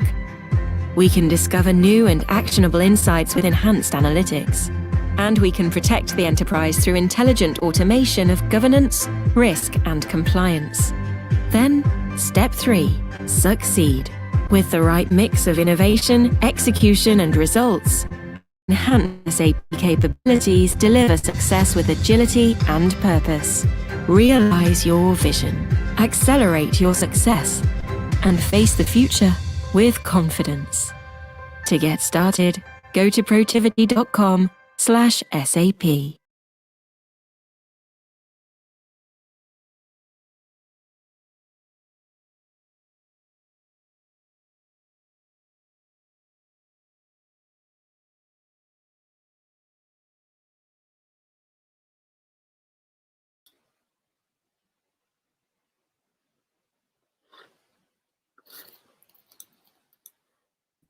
Sorry about that.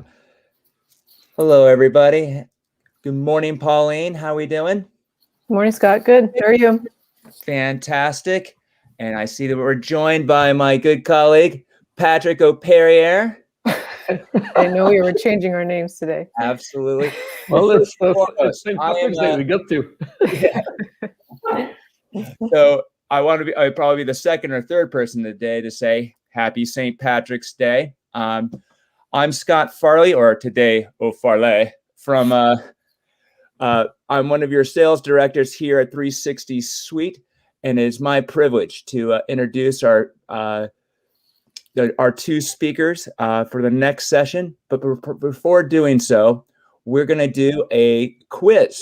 Okay, so the first 50 people who are able to get onto the quiz will be participating or competing for a $15 gift card from Amazon. Now, just like your the way this works, just like we do in at your local drinking establishment or pub over by in Patrick's land, the faster you ding in with the correct answer, the more points you get, et cetera, et cetera. Okay, so with that, if we're ready, we're going to start with question number 1. SAP Business Objects 4.3 has 3 key things. Hang on. First of all, Chris, are we ready?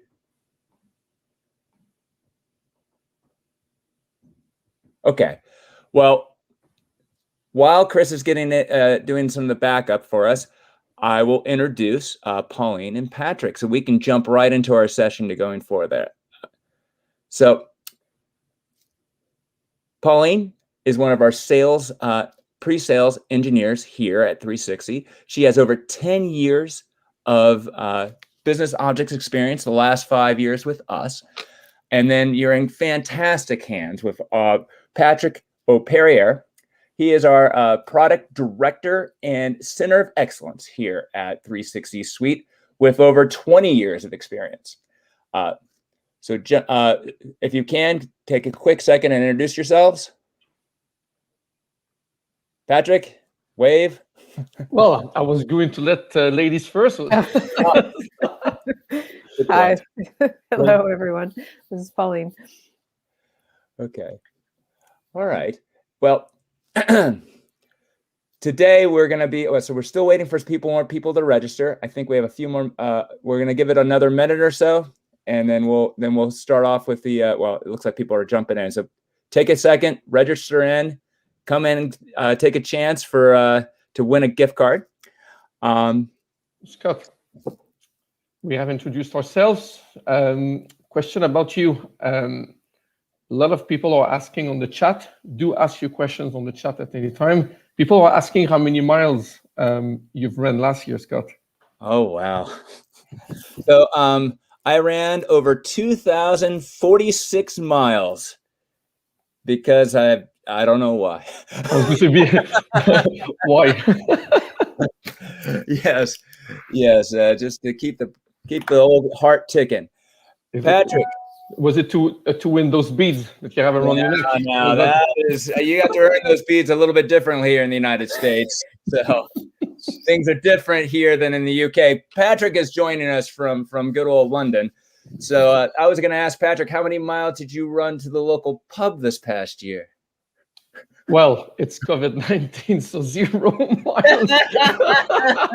But St. Patrick's Day, it's 2 p.m. here. I'll be ready at the end of this presentation. I'll be ready to celebrate with my Guinness. But I ran to the supermarket for that one. I am coming from Atlanta, so there I'm giving you the nice, beautiful Irish coffee, but sans the Irish portion. It's a few more hours here before we can celebrate in the traditional ways. Though I do have a beautiful brisket that's just coming out of the brine. Gonna have some nice potatoes and cabbage to go along with that. So, and another little shout out to one of our colleagues. I had a great recipe for soda bread sent to me by Arthur Mazik from the French Culinary School of Baking. So anyways, if you need the recipe, throw it in the chat and I'm sure we can get it over to you. Right, should we start the game? Excellent. Yep. Let us start the game. All right. The first question. SAP Business Objects 4.3 has 3 key themes. 1, hybrid user experience, enterprise readiness, user experience, customer experience, user interface, or Adventureland, Fantasyland, and Frontierland.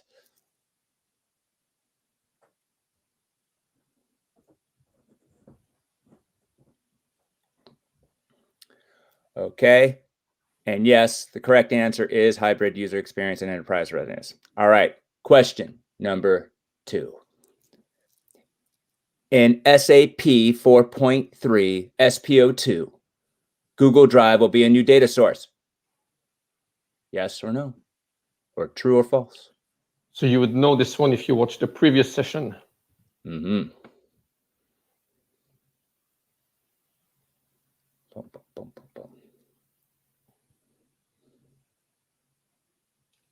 Well, here's a hint. It's not possible in SPO1.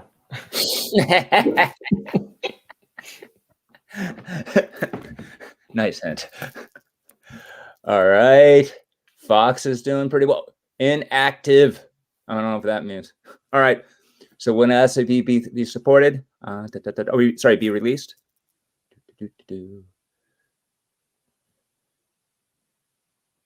Not soon enough is what I think I'm seeing as one answer. Is that right? No?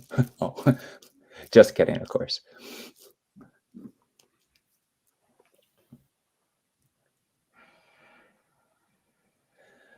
Indeed, Q4. It was meant to be this summer, but postponed to Q4. Yep. And don't forget. Oh, the leadership has changed a bit. The faster you answer, the more points you get. We're getting a closer. Come on, Moen. You can make it. I know you can. All right. When was SAP Business Objects created? The year I graduated from high school. Year I graduated from college. The year that I didn't go to grad school. The year I signed up for Business Objects. No. Oh, Yes, the year Scott graduated from high school is correct. 1990. 30 years old Business Objects celebrated last year. Yes.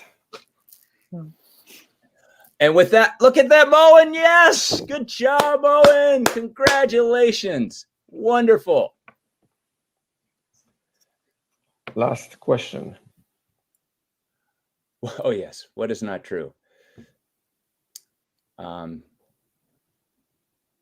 Patrick is not Clark Kent.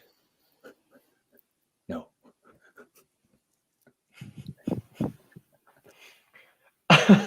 Yes, that's right. Yep. So the faster you reply, the more points you get. That's right.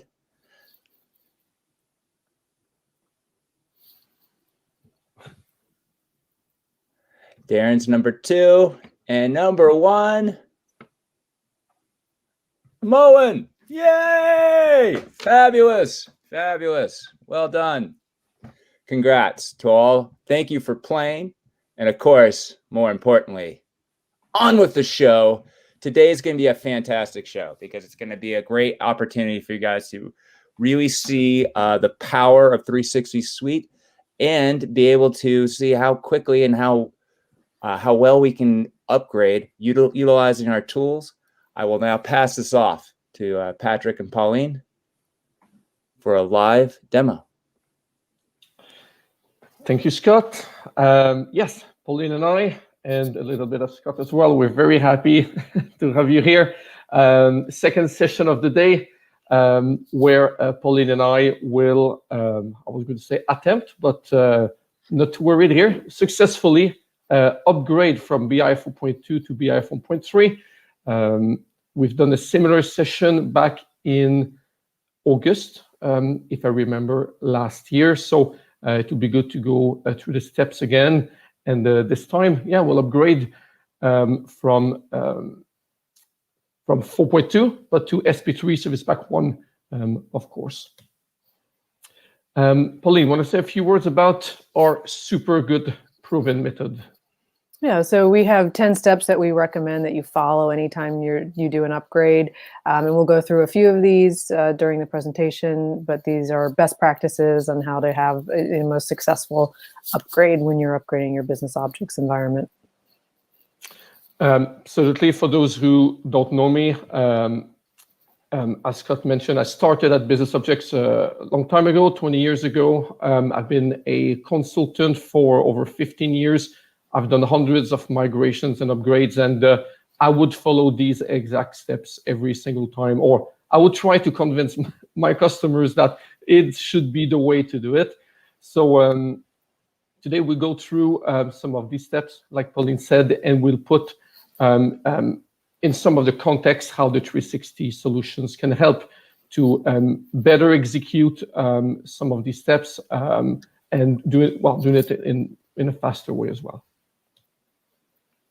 Okay, so like I said, I have this 4.2 environment, which I've had for a few years now. It was 4.2 SP something, and it became SP8. I have lots of different content, Webbies, Lamiras, and so on. I'll show you very shortly. And the objective is to we'll take this environment and side by side upgrade it to 4.3 SP01. So I have 2 servers, and I'm not going to touch my 4.2. I'll just, to be a source, and I'm going to migrate or promote the content to this new environment. And I'll do this live, and you'll see how it goes. So it's a small scale environment, but the steps will remain exactly the same. Step number 1, prepare. Pauline, what should we do? So yeah, and this step is, I think some of your suggestions are validating the PAM, making sure that you're, you check out the release notes for the latest release, read the PAM, make sure that all your third-party solutions, your OS, everything is compatible with the version you're going to, and then make sure what's going to be released, and then come up with a migration upgrade path. We also think this is a good time to take an assessment of your environment, take a look at what you have, the kind of content you have, number of objects, that kind of thing. Yeah, exactly. I mean, if your migration is going to take longer than it should, or fail, or both, it's because you did not prepare well. Okay, so we will be sharing the slides. Each slides have this little icon here with some hyperlinks. This is for a blog I wrote a little while ago now. But yes, you want to go to 4.3, that's great. But what's new? What's there? What's not there? So if you were in a previous session, you know that 4.3, well, SP00 had things missing compared to 4.2. SP1 has added some of these things. That's great. And what's remaining comes in Service Pack 2. Now, for some of you, you will want to wait for SP2. For others, it will be, no, SP1 is a great place to start. Let's do it now. So yes, get informed, read the PAM, making sure your operating systems, your databases are still supported with this new version. Again, the 4.3, although it's the same core platform, it has been released years after 4.2. Some of you will be 4.1 or before. It's not because what you have now and working in supported will still be the case in 4.3. And one important question is, how are you going to do your migration or your upgrade? Now, this slide here is from an SAP note. And as you can see, depending from which version you're coming from, there's a different path of how you can go to 4.3. So if you come from anything 3.1 or before, and I'm sure that's going, I hope it's not going to be a lot of you, you cannot go to 4.3 directly. You'll need to go to 4.2. It says here for 142, but the reality is you'll go to the latest service pack of 4.2. And then only you'll be able to go to 4.3. So again, I know it's the minority, but we do see calls from customers from time to time with people who are still in 3.1. So real quick, for yeah. those to keep it somewhat interactive here with our audience. I know a lot of you, if you were in the previous session, you probably already responded and told us what version you were on.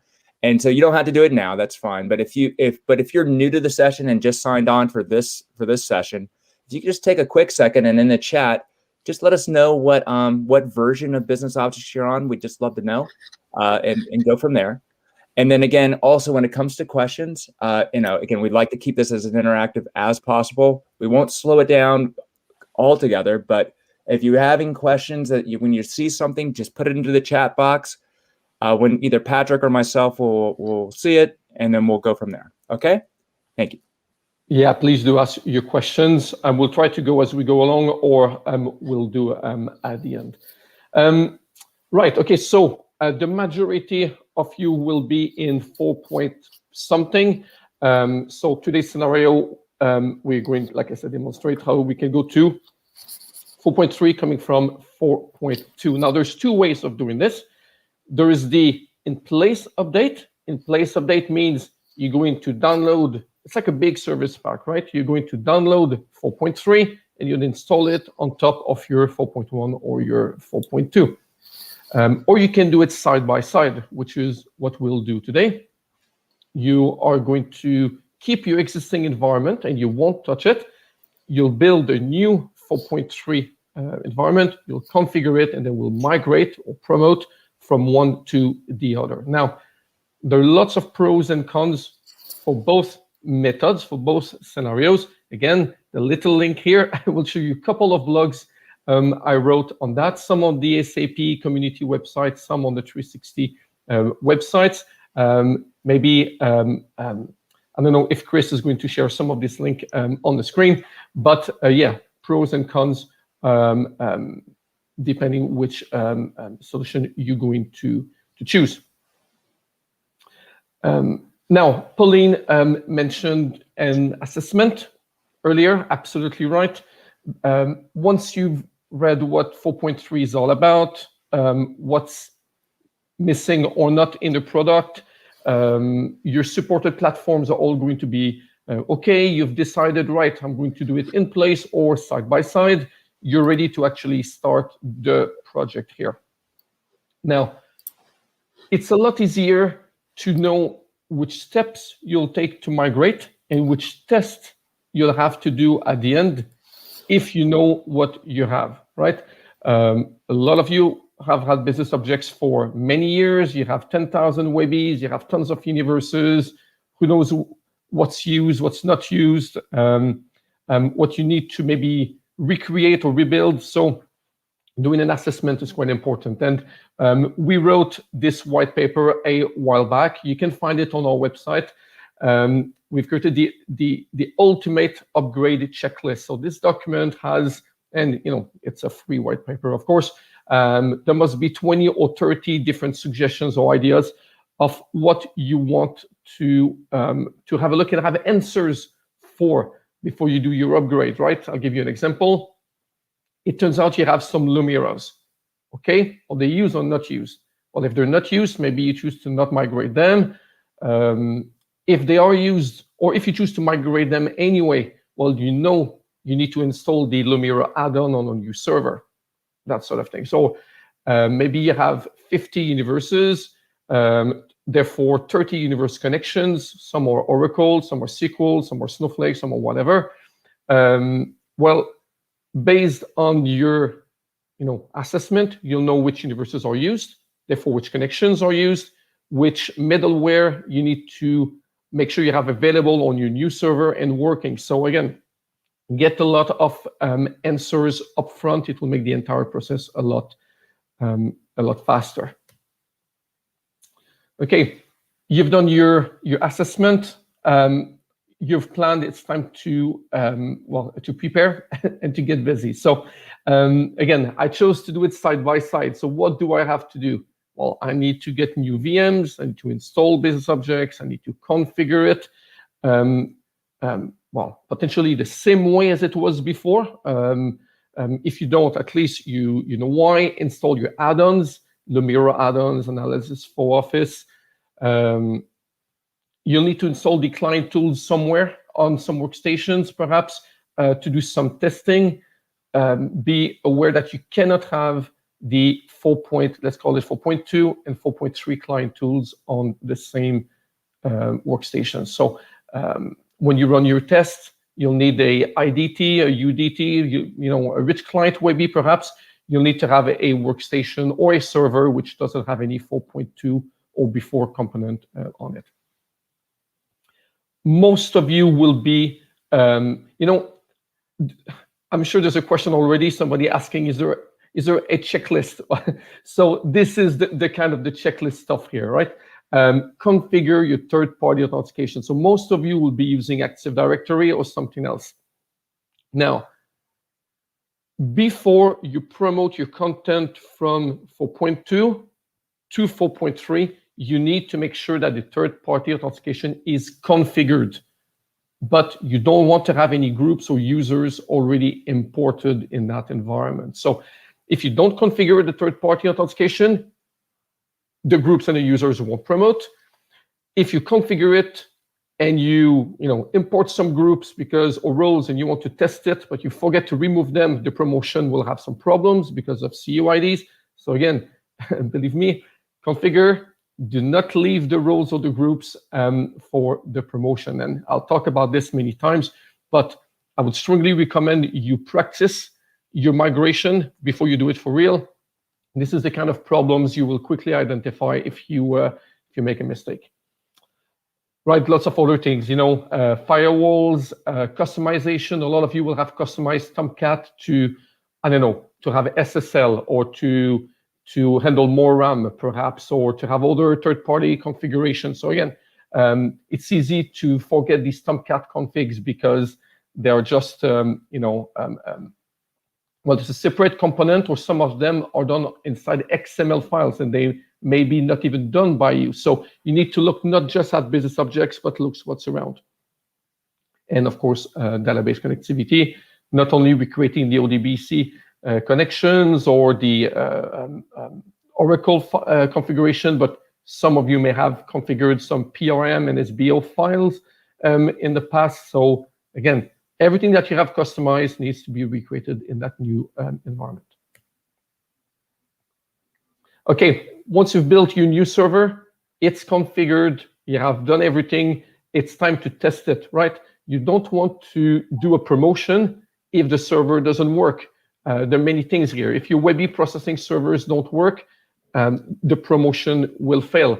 If you can't view and refresh reports because you forgot to do some ODBC connections, your troubleshooting will take a bit longer because you may not know for sure where the failure occurs, right? So build a server, test it as if you were a new customer starting from fresh, right? Can I log on? Can I view and refresh a couple of things?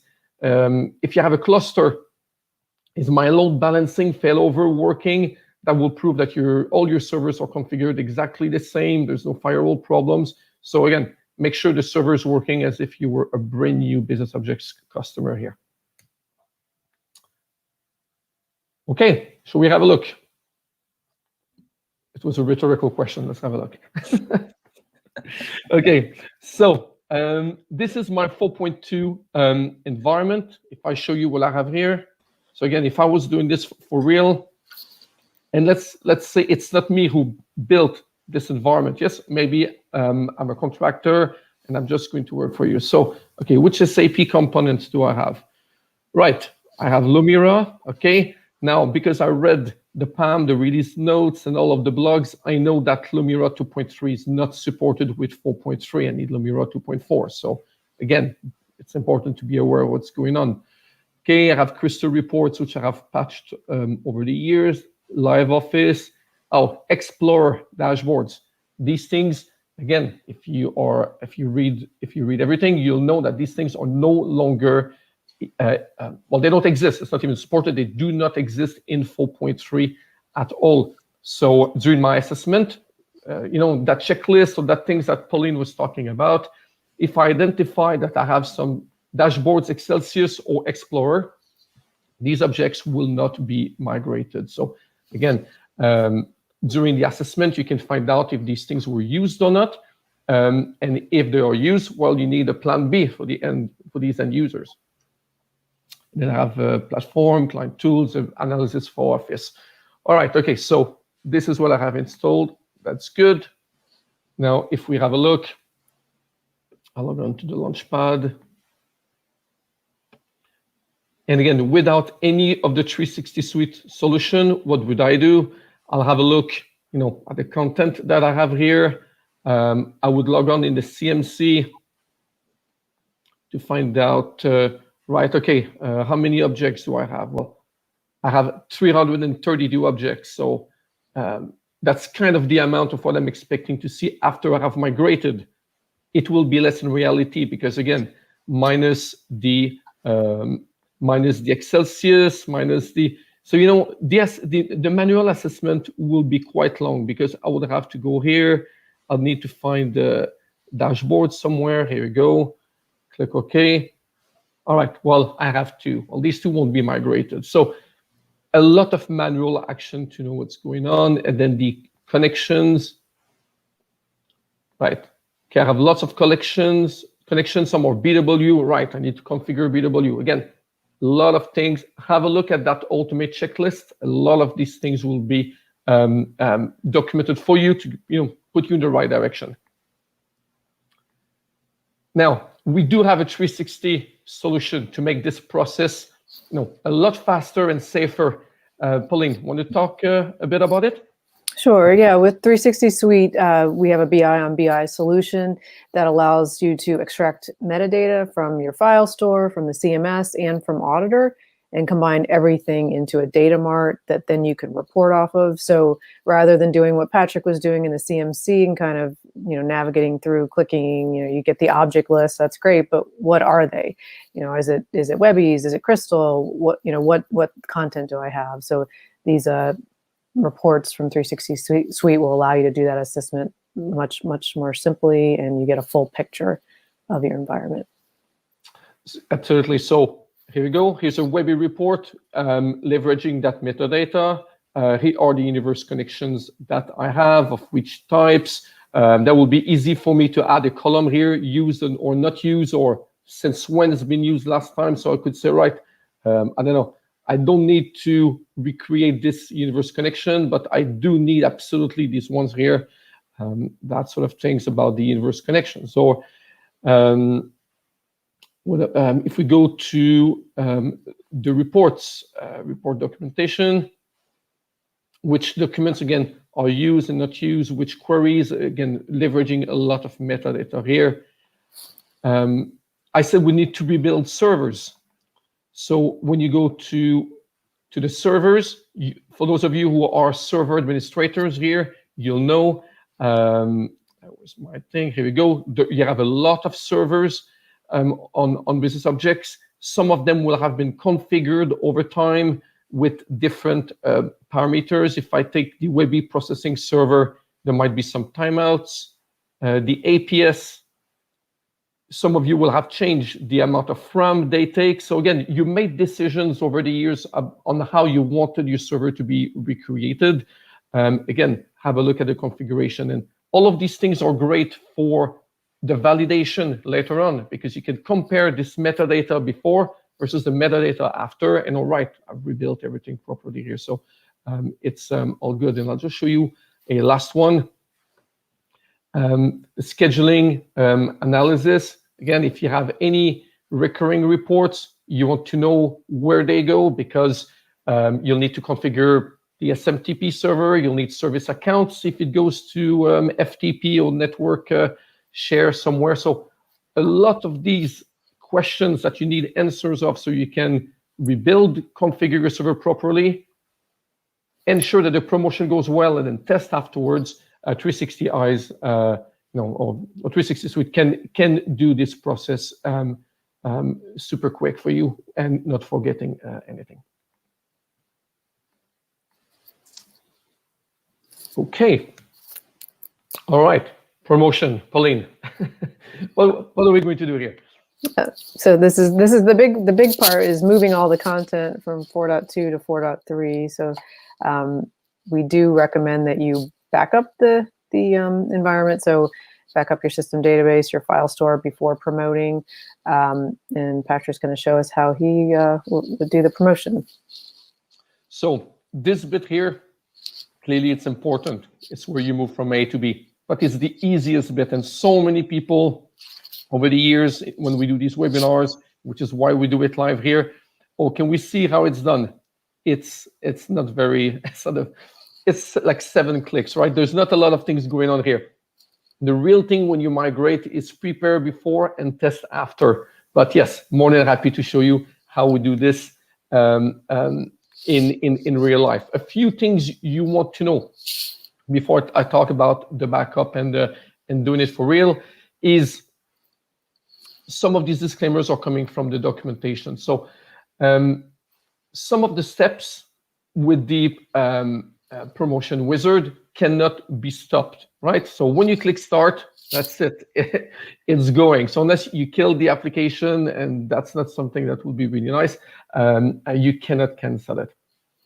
The second thing is, once you promote, you can't roll back, which is the importance of doing a backup. And I'll show you how to do the backup. And that's the reason why I like to do it side by side as well. So just be aware, once you sent it, it's too late. If there's something you promoted you didn't want, you have to, delete it manually or restore from your backup. By default, it's a Java tool, right? So that Java tool will not go by default above 10 gigs of RAM. Now, if you do a big promotion, you will very likely need to increase that value. Again, that's why I like to test my migrations. I don't want to say, right, let's go live on the 20th. On the 20th, I do it for the first time, and then I run out of disk space or memory or something happens, and then, oh, sorry, everybody, we'll go live next week, right? So take a backup, migrate everything, see what happens. It's successful, great. It's not, you resolve the problem, you practice it, and then you can plan to do it for real and go live. and a few tips about things you can disable to improve performance. All right, let's do this again. So first thing first is the backup. And if this was a disaster recovery webinar, I'll say make sure that you know how to back up, but more importantly, make sure you know how to restore, and that's really working. Because if you do a backup and you don't know what to do, well, it's a little bit pointless. Now, the simplest backup you can do in the context of what we're going to do here, not disaster recovery, but have a point in time to go back if I change my mind. Stop your SIA. So your CMS is stopped, your input and output are stopped. Some will argue, oh, you don't really have to do that anymore because of the hot backup, but I'm still old school. I like to do this. It takes 2 minutes. Stop your SIA, then go to where your file store is. So by default, it will be in this location. Take a copy. So yeah, just simply did a copy and paste. In my case, it's it's a small folder, but just make a backup of the folder, and then go to your system database. And this is SQL Server here, but whichever vendor you're using, and create a backup. So I have practiced this migration, before doing this webinar. That's why I have backups already. And then all I have to do when I'm done is stop the SIA. I delete the tables, I restore them. I go here, I delete this folder, and I reuse my backup. I restart the SIA, and I'm done. I'm back to exactly the way it was at this point in time. So it's a complete backup. Very simple to do. And if we have time at the end, I'll show you how to roll back. But otherwise, that's the steps that we were about to do. Okay. Going from 4.2 to 4.3, it's now called the promotion wizard. Yes, it's no more the import wizard that was in 3.1. It was the upgrade management tool before, but now it's the promotion management wizard. So I'm in 4.3 here. So 4.3 will connect to 4.2, could be 4.1. Yes, I'm going to take the content and write it in my 4.3. And this solution cannot point to 3.1 or before, like I said before. So if you're in 3.1, you need to go to 4.2, and then you'll do exactly the steps I'm doing now. All right, okay, this folder here. This folder needs to have tons of disk storage. When I do next, it's going to tell me you need 5 gigs or whatever of temp storage. Some of you will be 100 gigs. You need a lot of storage, so make sure that whatever you put here will have enough. Next, I'm going to log on to my 4.3 environment. Now, Scott, I don't know if there's any questions, but please do ask your questions, because now the promotion will be live. It will take like 5-6 minutes here, so we have plenty of time to go through questions. Okay. Just take a little further back, and this was probably a few slides back. Pat Hannanum had a question. Not yet, Scott. Not yet. Once he's kicked it off. Not yet. Once I kick it, I'm just saying, everybody, keep your questions going. Okay, more questions. I apologize. Yes. All right. So you have 2 ways of doing this now. You can go from your live business objects and go to an LCM bear file. That's an offline file, and that file can then be reused later on to go from the file to a business object. So that is applicable if you go from, let's say, 4.2 to 4.3, but the 2 environments can't see each other because there's a firewall or whatever the reason. So yeah, export to a file, and then later on you re-import from the file. In my case here, because the 2 environments can speak to each other, I'm going to do a live CMS to CMS. Okay, so what's my source environment? My source environment, well, it's already here because I practiced it, but that's my 4.2 that I've shown you earlier. So I'm going to log on for real. And what's my destination? I can type it manually, or I can just take that box here. So now you see from this server here, source, from this server to this server. So 4.2 to 4.3. Okay, so now I'm going to log on to the environment. Okay. Here again, you have only two options. Do I want to promote everything? For some of you, that will be the case. Or do I want to be selective and just take, I know, just the folders and the users, but I don't want my categories. I don't know. You can select and unselect things. Now, let me show you what happens if I do a full content and I did not prepare properly. So I'll click next. Now I was just going to do a quick check here. Right, this is the stuff I'm going to take. I quite like this collapse all here. All right, so it's going to migrate my BW stuff and some my Lumira. Here we go. It's going to take some Webby documents, 850 in my instances, and it's going to take everything. All right, and I'm going to say start.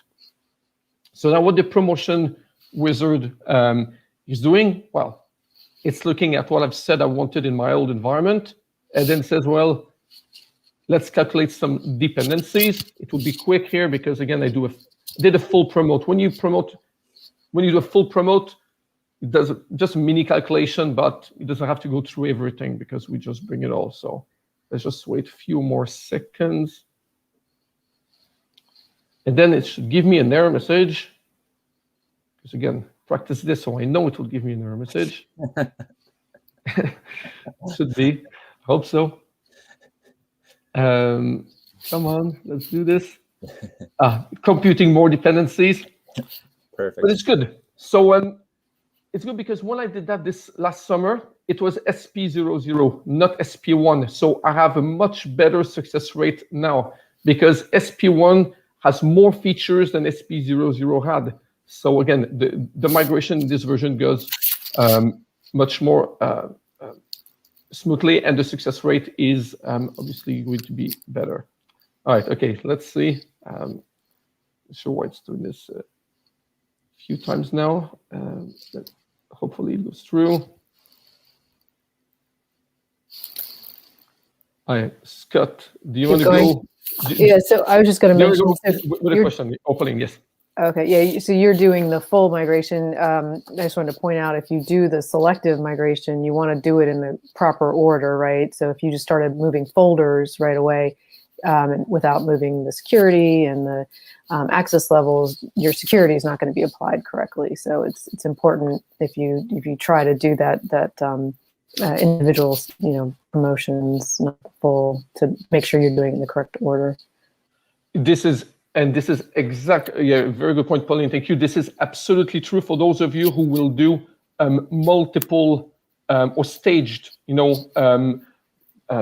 promotions. So today you want to do the HR department, okay, that's fine. And tomorrow you want to do sales, and the day after finance, no problem. That's quite a common thing to do if you have really big deployments.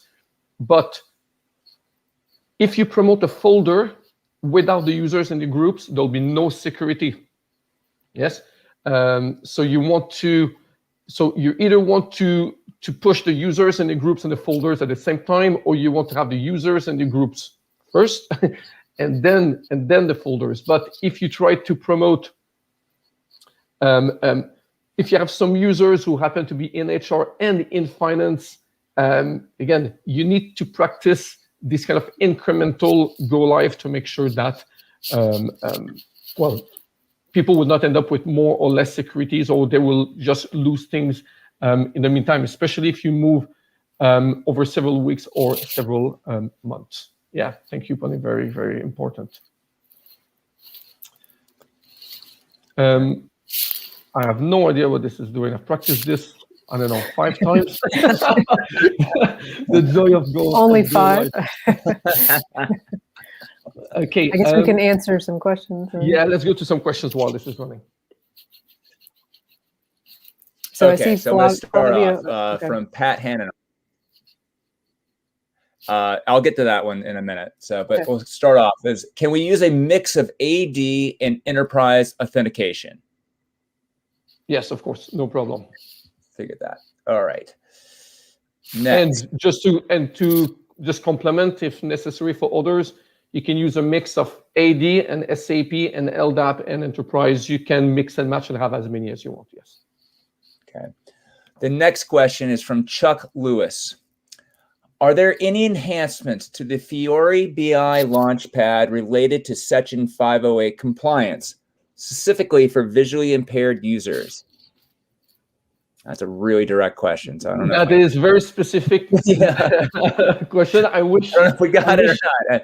I wish Chuck had asked that question to Pat Sims from SAP in the previous session. I'm afraid the answer is I don't know.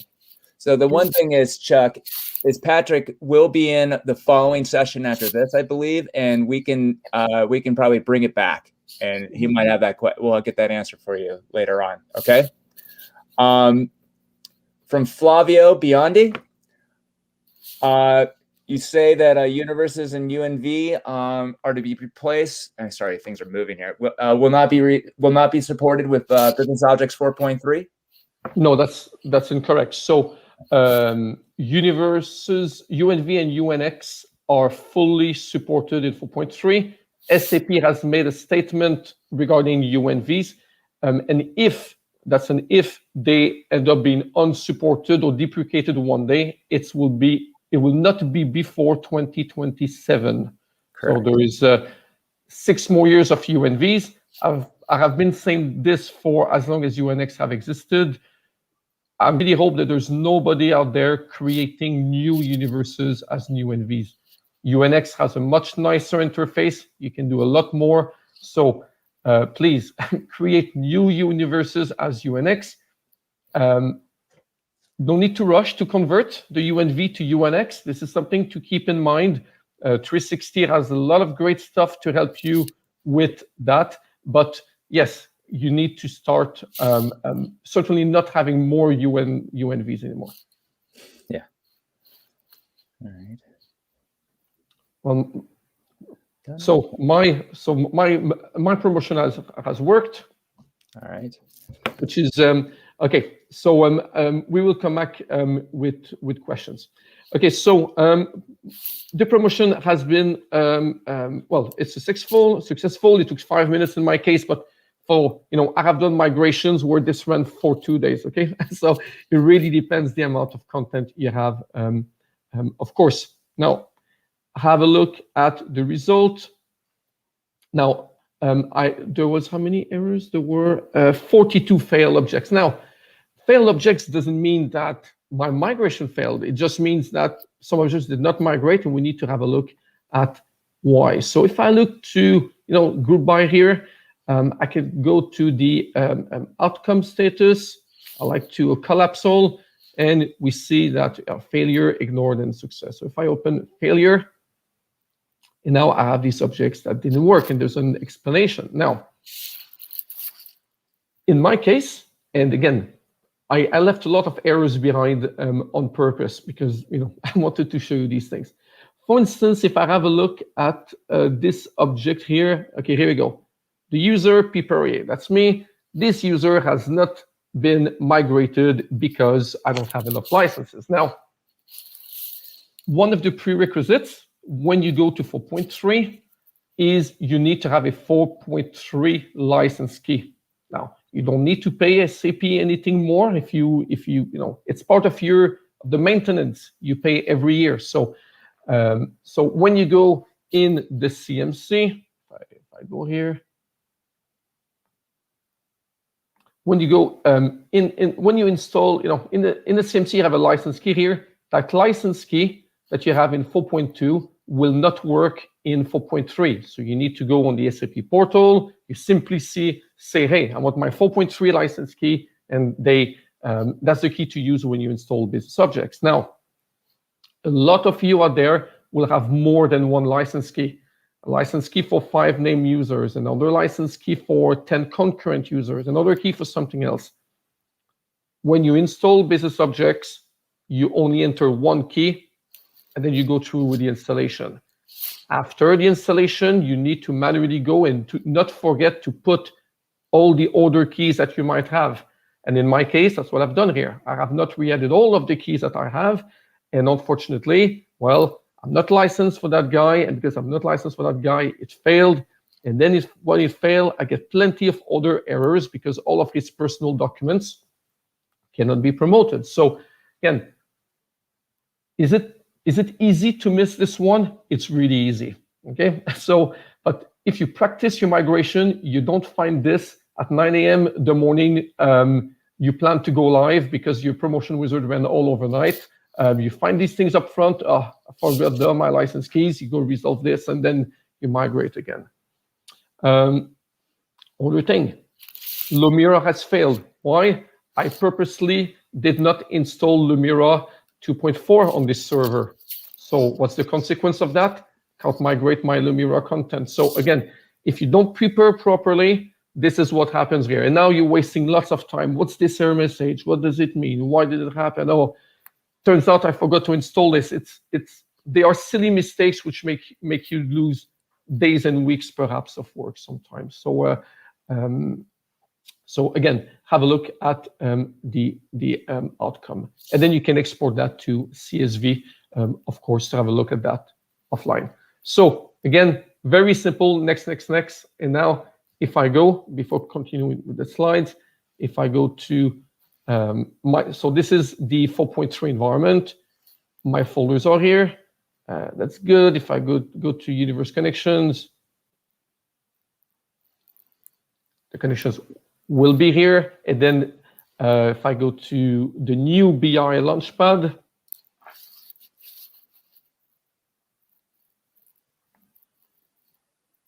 I see my content, and this is where I would go ahead and start to test them.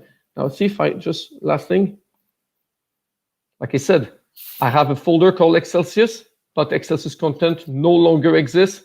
That's part of the content that were not migrated in the promotion wizard. So here we go.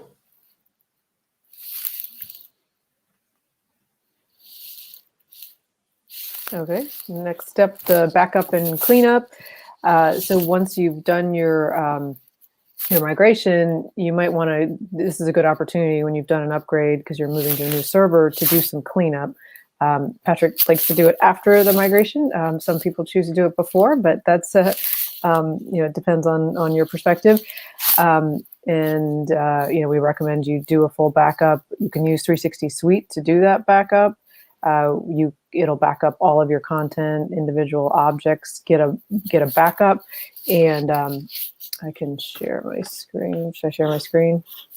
While you do that, Pauline, yeah, there are two ways. Some people say, hey, I know this folder is no longer used. Either or through the analysis you've done, well, fine. If you know it's not used up front because it's called the ZZ to be deleted folder, maybe you just leave it behind. Older people will be, well, I'm not sure, I don't want to take the risk, or, I'm going to decommission my old 4.2 server as soon as I can.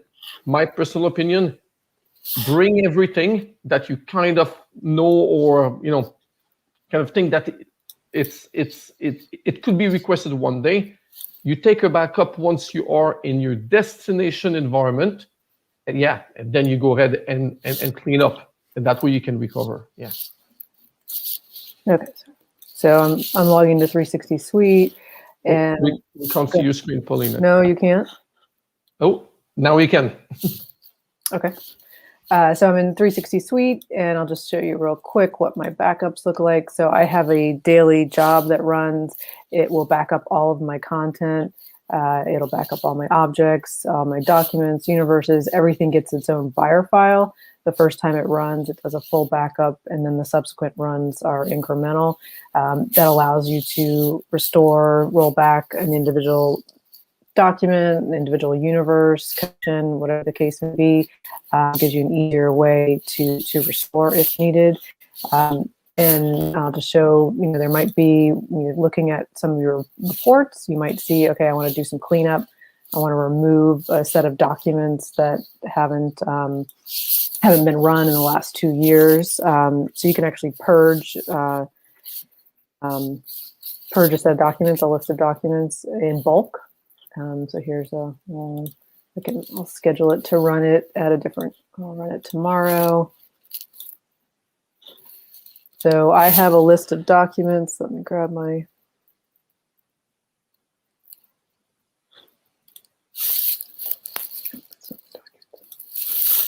Okay, now my screen's gone. Sorry.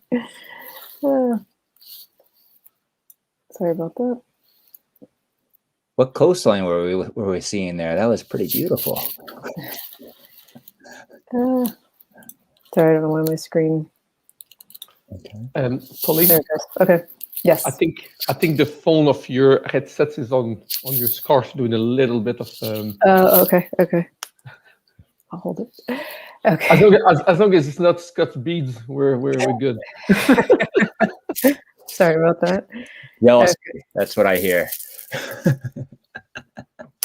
Okay, so what I'm going to do here is purge, do a bulk purge of a list of documents. So if I go to source object removal, I have a list in Excel. It's just a list of CUIDs, document CUIDs that I want to remove. And here's my list of documents. And I can say, I can provide CUIDs or IDs. I've provided CUIDs in this case. And again, these were generated from 360 Suite based on usage. So anything that hasn't been used, in my case, it was the last 2 years, I'm going to bulk purge. And that allows me to do it in bulk, as opposed to, imagine you have a list of 1,000 documents that you want to remove. Having to do that from the CMC is going to be pretty time consuming, navigating to 1,000 different documents and doing the delete that way. Okay, switch back. I'll switch back to you, Patrick. Oh, is it back to me already? Wow. Oh, okay. sorry. Oh, did we miss? Oh, we missed this. I think we missed a step. We missed the bulk Unix to UNVs. Yep. Okay. Yep. Definitely. So yeah, I know there were a lot of questions about UNV, UNX. As Patrick said, if you're creating new universes, definitely create them in UNX. The issue is if you're still using UNV, you're not able to take advantage of any of the new features that are available with UNX universes. So I'm going to show you how we can repoint them in bulk. So once, SAP provides a tool to convert the universes from UNV to UNX. But once you've done that, you need to also repoint all your Webbies to use the new UNX universe. So I have just a folder here that's got 3 Webby documents. I'm going to show you how I can document those. Scott, would you like to put Pauline's screen? Say that again? That's Scott, but Chris? You don't see my screen? No, we see mine. Oh, it's yours? Oh. Okay. Give me a second. I can share. Oh, Pauline, if you want to, maybe I need to do it.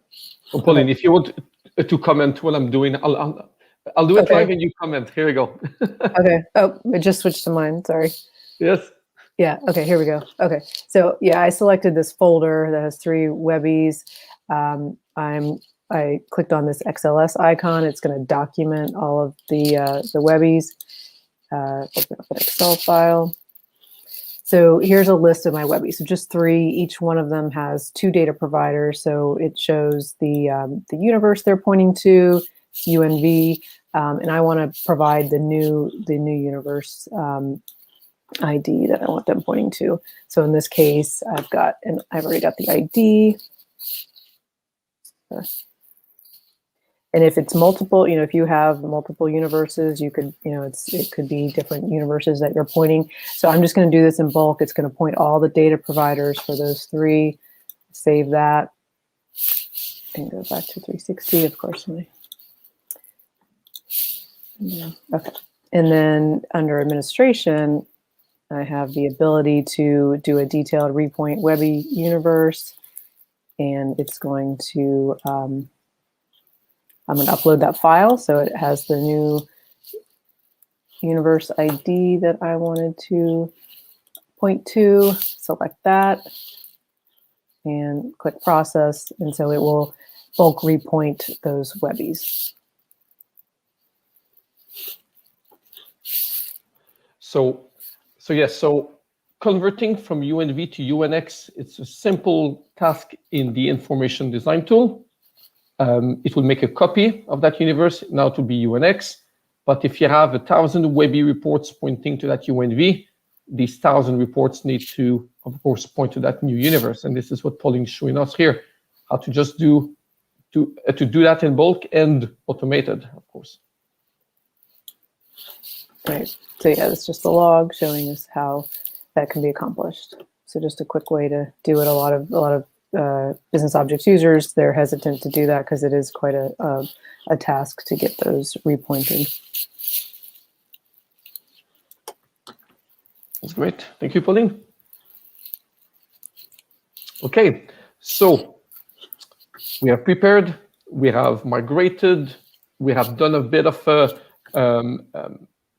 I don't want to say admin, but maintenance tasks, maybe a bit of cleanup, maybe a bit of repointing, because you took the opportunity to, you know what, if you haven't done this for 5 years, maybe it's, it's time to say, let's convert universes or drop a few things. So that's great. Now, once you've done all this, you want to make sure everything looks good. Now, when we talk quality here, something which is not on the slides, but we did a webinar with Bruno about it was the context was decommissioning here, but the arguments will be the same. Please involve your users. There's nothing worse than doing all the background work. You think everything is good, and maybe it is, but the actual person using it several hours every day can't find something, or there's a way that things used to be done is different. You know that 4.3 has a new user interface now. It's a Fiori interface. Don't underestimate that some users, no, for your users, this may not be their data, full day job, right? They have so many new interfaces all the time. You may need to handhold some of the users with these new interfaces. But things to consider about quality. You want to compare the before and after, right? So if you had 200 Webbies before and you expect all 200 Webbies to still be there, you need to compare side by side. And same for the universes, the connections, the groups, and the users. So simple numbers game here. But again, with 360 Suite, it'll be very easy to just run the same report twice and you have confirmation straight away. Is your third-party authentication working? So you tested it before the migration, good. You migrated the users and the groups. You need to make sure that users can log on, first of all, and they don't see more or less things than before. And like Pauline said a bit earlier on, if you move the folders first and then you move the users, well, users will be able to log on, but they won't see anything. So again, testing that is important. I'll show you what we can do with 360 Suite on the next slide. But if you're doing it manually without 360, you will want to test, at least one report per universe. Yeah, so if you have 10 universes, at least 10 reports, this will confirm, hopefully, well, that part of that universe is working, that the universe connection is working, so you can refresh data. If you use more than just Webby, so Crystal, Lumira, something else, make sure all the different tools can work. Validate the security. Like I said, people don't have more access to more objects before, or more or less objects than before. And the universe restrictions will be based on users and groups as well. So if you don't do things in the right order, you risk to mess up these things. And now, should you test on behalf of every single user? Perhaps, but again, automating all this will be a much more realistic thing to do. Is the data the same before and after? Is the formatting the same? Is the performance the same or better? So a lot of things to test, and these things can take quite a while. But I did not remove that little joke because I like it. For those of you who know Ant-Man, you know that he gets the world's greatest grandma trophy for being the best dad. But maybe you can get that trophy if you're the best if you're the best business objects administrator. You'd be the best grandma. So let me show you with 360 how we could help.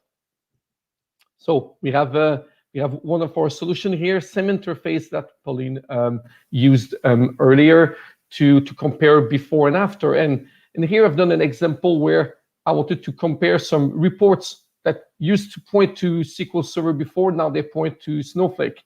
So I compare the before and after the context of a database migration here. But same thing for a version upgrade. Yeah. Imagine you have a Webby in 4.2, you have a Webby in 4.3. You want to make sure they look the same. And with 360, it's quite easy. You run this task to refresh the report before, refresh the report after, compare it, and then you get a result like this one. So here's a very basic report. Everything is in green. It means that the two reports are identical, all 20 pages of them. Well, that's great. Now, here's a report with a couple of tabs, one green, one orange. Okay, there's a problem. And you can see there's a few things highlighted here. Well, numbers are not great and charts are not great. Something happened. And if you click, you can see what the problem was. Is it just the data or the formatting or both? Perhaps. Again, so I have a problem with this report. And another example. So this task tested 3 reports, but I could add 100 if I wanted to. Again, 2 tabs. This report is massive. 954 pages. Nobody can go ahead and test and validate side by side 954 pages of every single report. But 360 will do that for you. Refresh before, refresh after. It doesn't matter if you have prompts or not. Everything is kept. And you see, oh, it took 15 seconds before, now it took 5 seconds. Well, okay, that's a sort of performance gain I'm happy with. But something is wrong. My numbers are not the same. So it could be the calculation engine that changes every version of BusinessObjects. It could be database drivers. It could be, I've seen it before. It used to point to prod, and now you made a mistake. It points to test environments. I don't know. The point is changes before and after. And with 360, we can bulk test all of your reports, which will prove that they work, connection work, universals work, the security work, the users work. So we can bulk test all that for you within one solution, which is pretty cool. And over to you, Mr. O'Farley. Oh, fantastic. So yes, so today we've done a really great demo of 360 suites, 4 of our tools that make up the 4.3 upgrade package. Those tools are 360 Eyes. That's our metadata management and impact analysis tool. Again, that helps you with that prep, that prepare and plan, and help you get the idea of who, what, when, and where, what you really want to bring over. It helps you with that streamlining and helps you up that cleanup portions of it, identifying what you would like to clean up. As one of my colleagues likes to say, this is not the time when you're doing an upgrade, this is not the time just to peanut butter everything from your 4.2 environment all and just shove it all into 4.3. This is time to really take the opportunity to streamline and get more efficiencies out of your new environment. 360 View. This is our bulk update and automation administration tool. It allows you to do all those day-to-day tasks that Patrick showed you, but doing them in bulk. We have a couple questions that I want to bring back that really comes back to 360 View in our chat line. We'll come back to those in a minute. 360 Plus. 360 Plus is the promotion tool that allows you to restore, backup, roll back, and allows you to do disaster recovery. Again, the promotion tool is a very robust tool that you obviously can promote within BusinessObjects, but the 360 Plus allows you to do it in a much more efficient, much more robust way, and that's the name of the game, to help you save the time, to do it in a risk-free manner, and to increase your availability for the other tasks that you have. Finally, of course, is 360 Bind. This is our automated regression testing tool. Again, it allows you to assure that quality that Patrick was talking about, and allows you to do it in an automated fashion, and allows you to do it instead of just taking the top 10 reports in your environment and only looking 1 or 2 pages side by side and up in the air. It allows you to do it and check everything. And if you want, you can check out hundreds, thousands of reports. If that's what your task is, you can do it. Okay. And if you're interested into this upgrade package, please take a minute, put a note in the chat, and either myself or one of my colleagues will reach back out to you. And with that, I think we have a few questions to answer. So, yes, we have. I guess Chris will put the question. I was just looking at the LinkedIn a second ago. Okay, Chris, okay, I'll be quiet. You go. Okay. So the first one I saw it from Mohan Rapati. Is can UNV to UNX report repointing? Does it have any limitations when we want to repoint over 400,000 Webby reports? Okay. I don't know if there's a limit.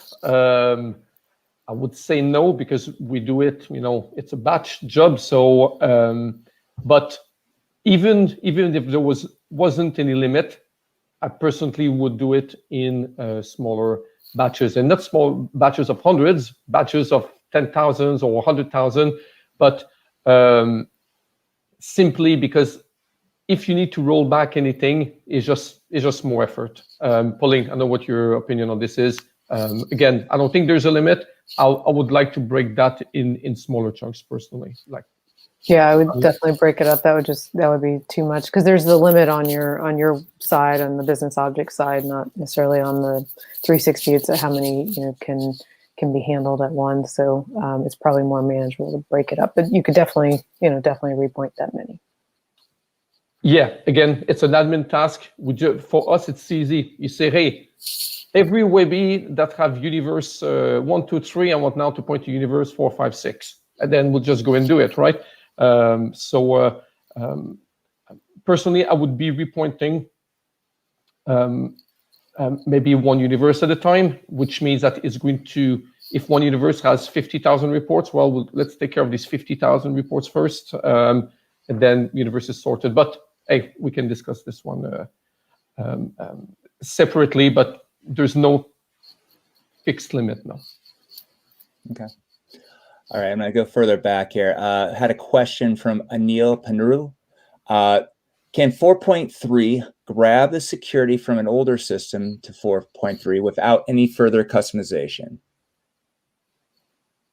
Can 4.2 grab the security from an... Well, in my case here, if you guys want to put my screen back online. So in my case, this was a blank environment. As you can see, it brought my users. If you look at the date stamp, well, it's UK time here, right? But you see, they all came today. Users were migrated. Groups were migrated, and I don't know which security model I have on this here. Okay, well, here we go. Everyone, no access. That's not the default in business objects. It's me who configured that one. So yeah, this is the point of the promotion wizard. Promotion wizard will bring your security, like Pauline said, if you do it the right way, in the right order. If you bring just the folders first and then the users in the groups, no, you lose your security. But if you do it, again, the right way, there won't be any problem, no. Okay. Another question from Rao. Can we migrate reports in universes using PMW, Promotion Management Wizard? That's the way I've done it.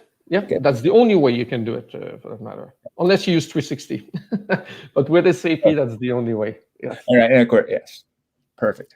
Perfect. There was a good question while you search about, because I have this one. I've had this one for years and years and years since I was a consultant. Can we migrate from Linux to Windows, or the other way around, for that matter? Yeah. And the answer is absolutely yes. Now, in my case here, I use the Windows version of the Promotion Management Wizard because that can be installed on a workstation, if you want. Yeah, you just point to the source. The source will be, let's call it in this way, Linux, and the destination will be Windows. Now, many companies, it's not rare that companies just, they when they do an upgrade and they ask for new servers, it's the opportunity, like I said before, to move from Windows Server 2012 to Windows Server 2019, or to say, hey, now the corporate decision is we all have Linux boxes instead of Windows, or for whatever reason. But so yes, answer is yes. And another valid reason, for those of you who have read the statement of direction of SAP, Crystal reports, how do I say this very specifically? If you have a BusinessObjects server, and that server hosts Crystal reports, and these Crystal reports, or that server is on Linux, it will no longer be supported after 4.3 SP2. Okay, so the future of Crystal reports to be hosted on a server and consumed on a server, the future of this is Windows. So if you are on Linux and Crystal reports is important for you, you will have to stay in 4.2, which is supported for another year and a half, or you'll go to 4.3 SP2, which will be supported for until 2027, but you will not be able to go to 4.3. 4.3 will not have these components here. When I go to servers and Crystal Report server, these servers here will not exist after from 4.3 SP3 onwards. So yes, we're talking 2022 stuff here, but yes, some of you may want to take the decision to migrate from 4.2 whatever, but to 4.3 Windows, because that's the statement of direction for Crystal Reports. It is not the case for Webby, not the case for anything else. This is just Crystal Reports.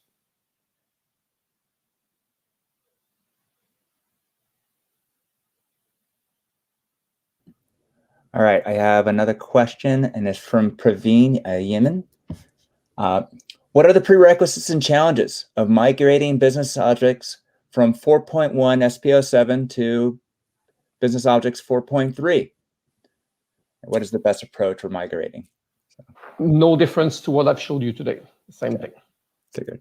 Okay. All right. I think we pretty much exhausted the question and answer set portion of this. First, unless somebody else has anything left, they can quickly drop something into the chat box. We have 3 minutes, so yeah. So, I see a question from Bernard about he uses Legacy 360 and he's moving to 4.3 360. So Bernard Green.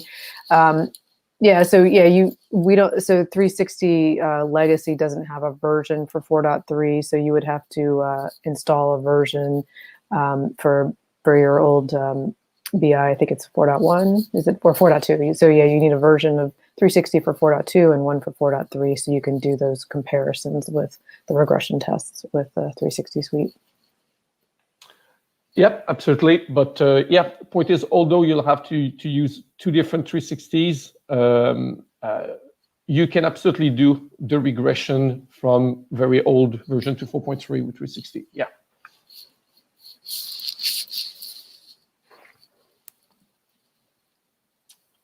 Okay, I think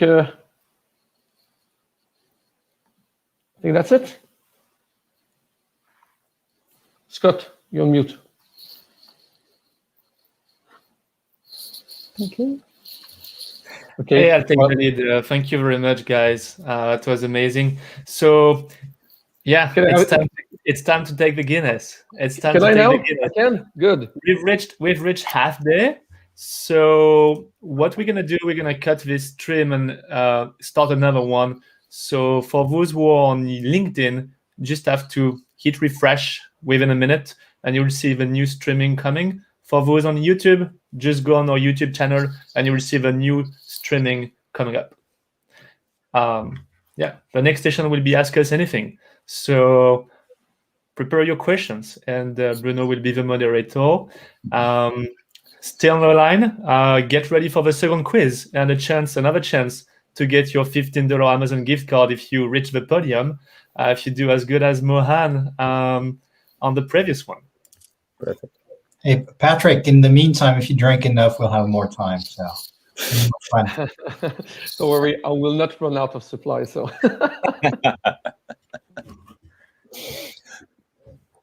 Wonderful. See you guys. okay, thank you, everybody. Thank you. Thank you very much, everyone. Take care.